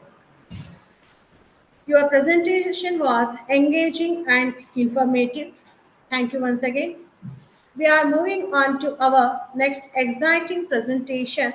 Please join me in virtually welcoming Dr. Ravindra R., Associate Professor, Department of Political Science, Government First Grade College, Kuvempu Nagar, Mysuru. Welcome you, sir, for the stage.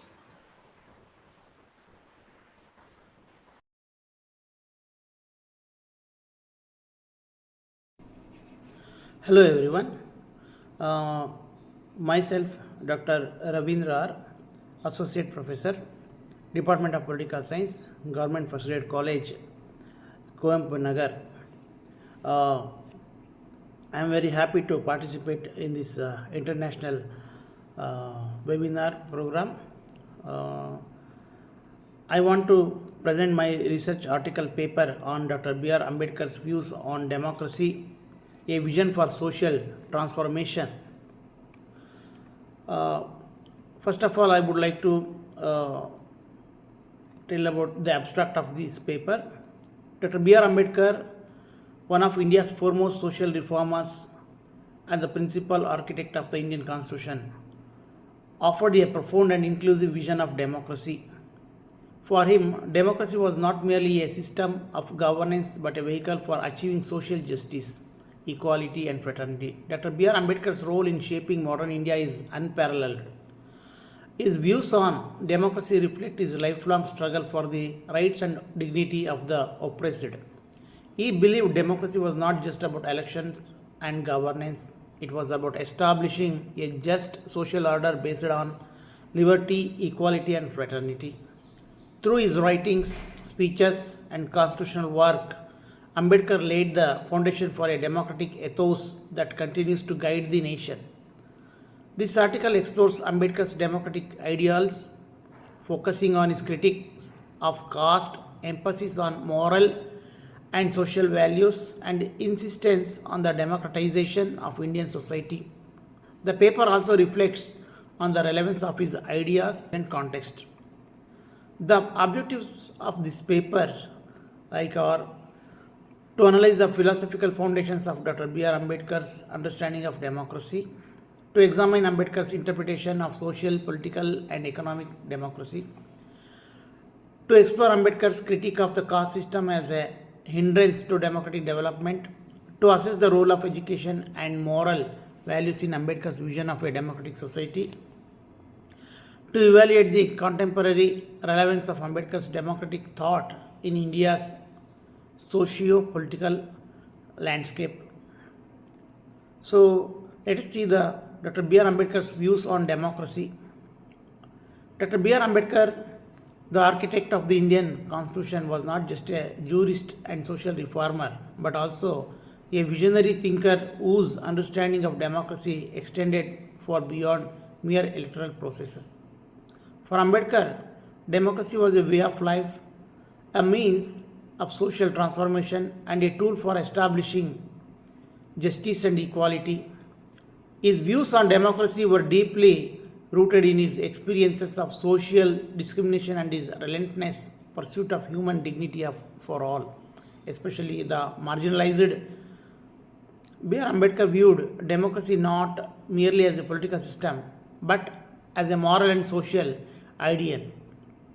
This paper also dealt with democracy, a way of life, political and constitutional contribution, that Ambedkar strongly believed that the success of political democracy depended on its ability to translate into social and economic democracy.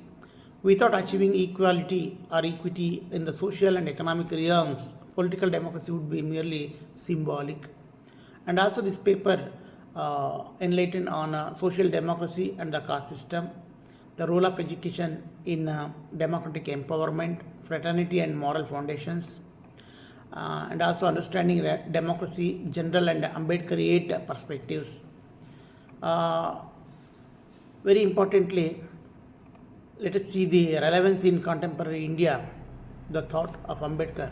In contemporary times, Ambedkar's views remain strikingly relevant. Issues of caste-based discrimination, inequality, underrepresentation, and social exclusion continue to challenge Indian democracy.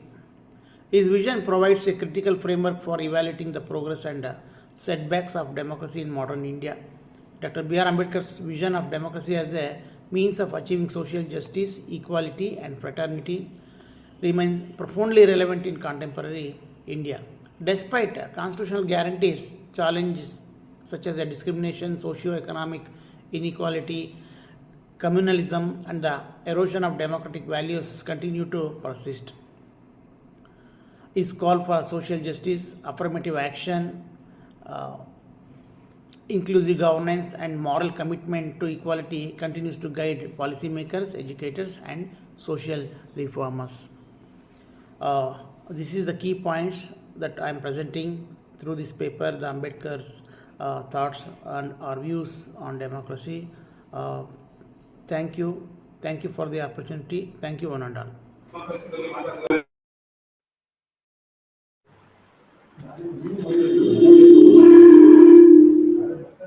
Thank you, sir. Well done, sir. Your presentation has sparked interesting discussions. Thank you once again for your valuable contribution to this conference. Building upon the interesting discussion, we just had our next presenter, Mr. Ravichandra Warikar, Assistant Professor, B.Ed College, Tikkota, Vijaypura District. Please explore your talent, sir.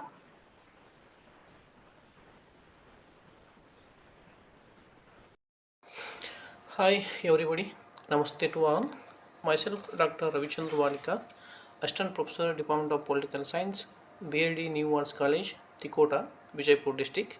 I am honored to present my paper, The Impact of Dr. Ambedkar's Ideas on Indian Politics and Analysis. This paper is particularly relevant to this national seminar, the theme of Dr. B.R. Ambedkar, Architect of Modern India. In this seminar, I will discuss my paper through this structure, abstract and keywords, and introduction part, research methodology and data collection methods, research questions, and main discussion of the topic objectives. Finally, the conclusion. I will start my presentation with the introduction part. Dr. B.R. Ambedkar's ideas continue to shape Indian politics, inspiring new generation of the leaders and citizens to work towards the more equitable and just society. His legacy serves as the powerful reminder of the importance of social justice, equality, and civil liberties in the democratic society. This paper analyzed the multifaceted influence of Dr. Ambedkar's ideas on democratic governance, social justice, and political representation of the marginalized communities, especially the Dalits. By examining his contribution to the constitutional development, his advocacy for civil rights, and his role in the Dalit movement, the study highlights how Ambedkar's vision continued to shape contemporary political discourses and policies in India. The paper also explores the appropriation and reinterpretation of Ambedkar right through by various political parties and social movements, underscoring the relevance of his principles in addressing current issues of inequality, representation, and social inclusion. Ultimately, this analysis reaffirms Ambedkar's pivotal role in shaping a more egalitarian and democratic Indian polity. The key words of the paper is like this: Dr. B.R. Ambedkar, social justice, Indian politics and social inclusion. I will start my papers, aims and objectives of the study. The first aim is and objective is like this: to explore and analyze the profound impact of Dr. B.R. Ambedkar's ideas on Indian politics. Secondly, analyze the impact of Dr. Ambedkar's ideas on marginalized communities. Thirdly, to investigate Dr. Ambedkar's contribution to Indian democracy. And lastly, to evaluate Dr. Ambedkar's legacy to contemporary Indian politics. The research methodology is like this. In this paper, we consider both qualitative and quantitative research, case study methods, and content analysis. Data collection is from primary sources, including Dr. Ambedkar's writing, speeches, and interviews, will be collected and analyzed. As secondary sources, such as books, articles, and research papers, will be reviewed to provide context, and background information. The main research questions are like this. Firstly, how did Dr. Ambedkar's experience with the caste-based discrimination shape his ideas on social justice and equality?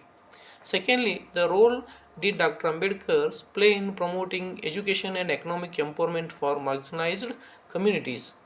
Thirdly, what were Dr. Ambedkar's key contributions to the drafting of the Indian Constitution and how they have impact Indian politics? The main discussion of the article is like this. Firstly, Dr. Ambedkar's experience with caste-based discrimination shaped his ideas on social justice and equality.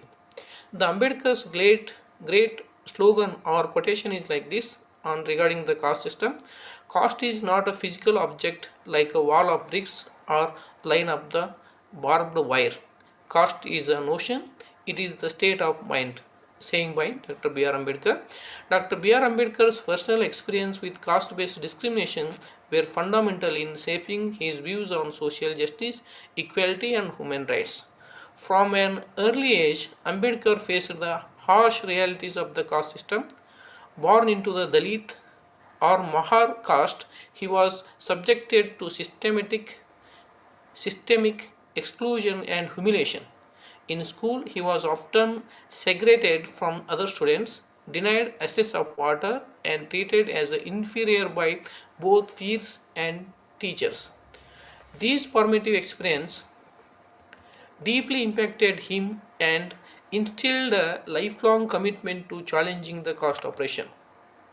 As he pursued higher education both in India and abroad, Ambedkar began to understand social injustice not just as a personal struggle but as a structural issue embedded in Indian society. He combined Western liberal and egalitarian philosophies with deep understanding of Indian society, Indian history, and culture to develop a unique vision of justice. For Ambedkar, social justice wasn't just about legal equality.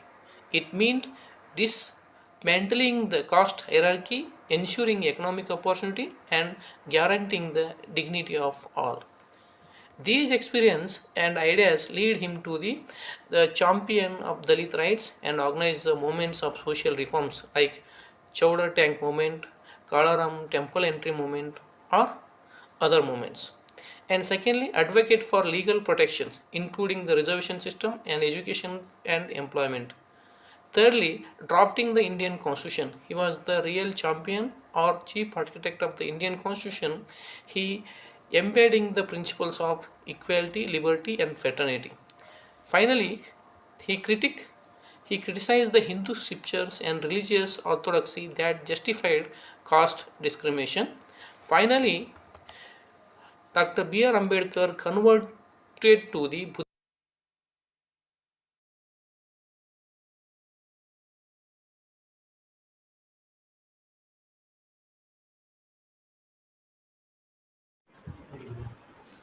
Thank you, sir. Thank you for your fascinating presentation. So you are shared your work with us. Thank you very much once again. On behalf of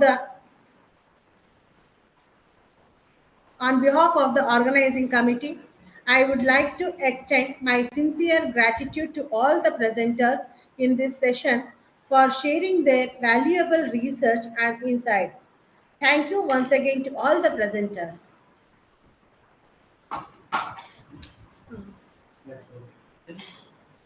Thank you, Kavita madam. Now, I request Dr. Srini Nayak, sir, Associate Professor of Economics, to propose the vote of thanks. Thank you, madam. Respected dignitaries, distinguished speakers, estimated faculty members, dear participants and friends, good evening to all.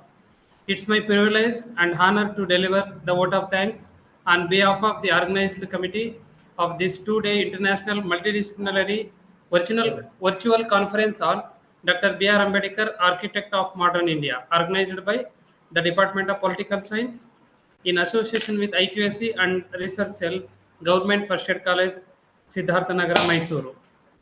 First and foremost, I would like to express our sincere gratitude to our Chief Patron and President of our College Development Council, Honorable MLSR T.S. Srivastava, for his gracious presence and constant encouragement, and your unwavering support has always been guided force in our all endeavors.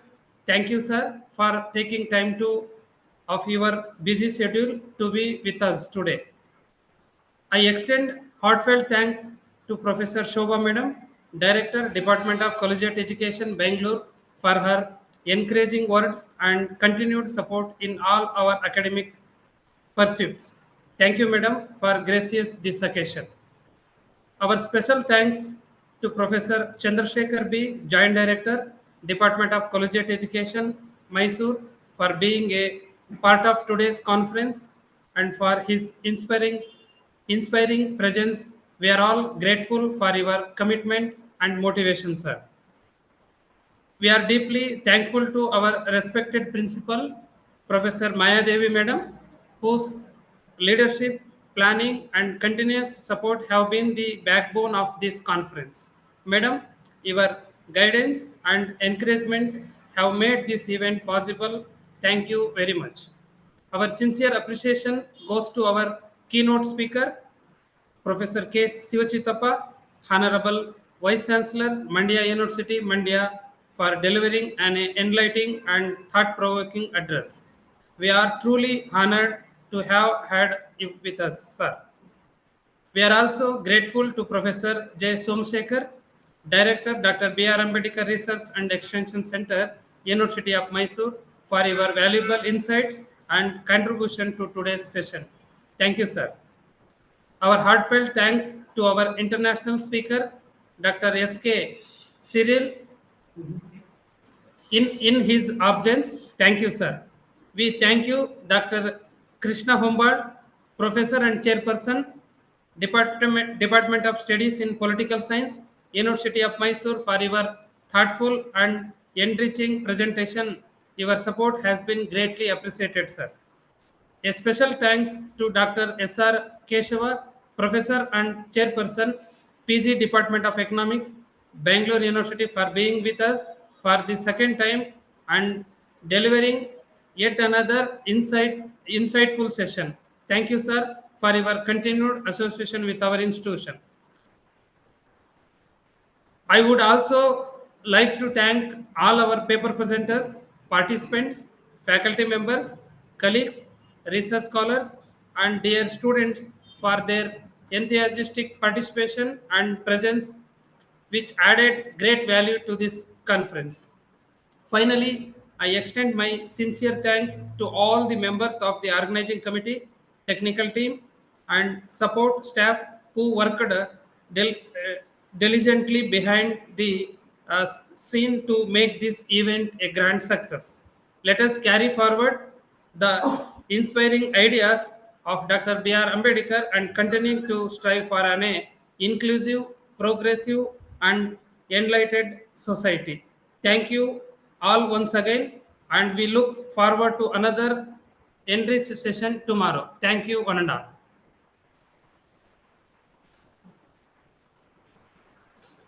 Thank you to you, sir.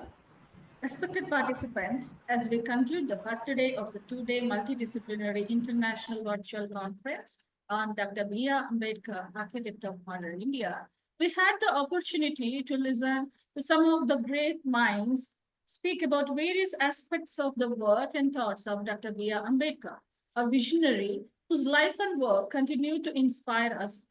His relentless pursuit of justice for the oppressed communities remains a beacon for future generations. Our resource persons and the paper presenters contributed immensely to the exchange of knowledge, and the sessions were aimed at having a meaningful dialogue. Ambedkar's vision for a modern India grounded in democratic principles and the protection of individual rights reminds us for our collective responsibility to uphold these values in our daily lives. As we part today, let us remember that the path Ambedkar set for us is one of continuous struggle and progress. It is a call for us to work towards an inclusive society where every individual has the opportunity to thrive. I would like to extend a heartfelt thank you to all the speakers, participants, and everyone who has contributed to making this conference, meaningful. We all live today with a renewed commitment to Ambedkar's ideals, and may we strive to bring about the change he envisioned for India. Dear participants, please join us tomorrow at 10:30 a.m. We are looking forward to have you with us. Thank you.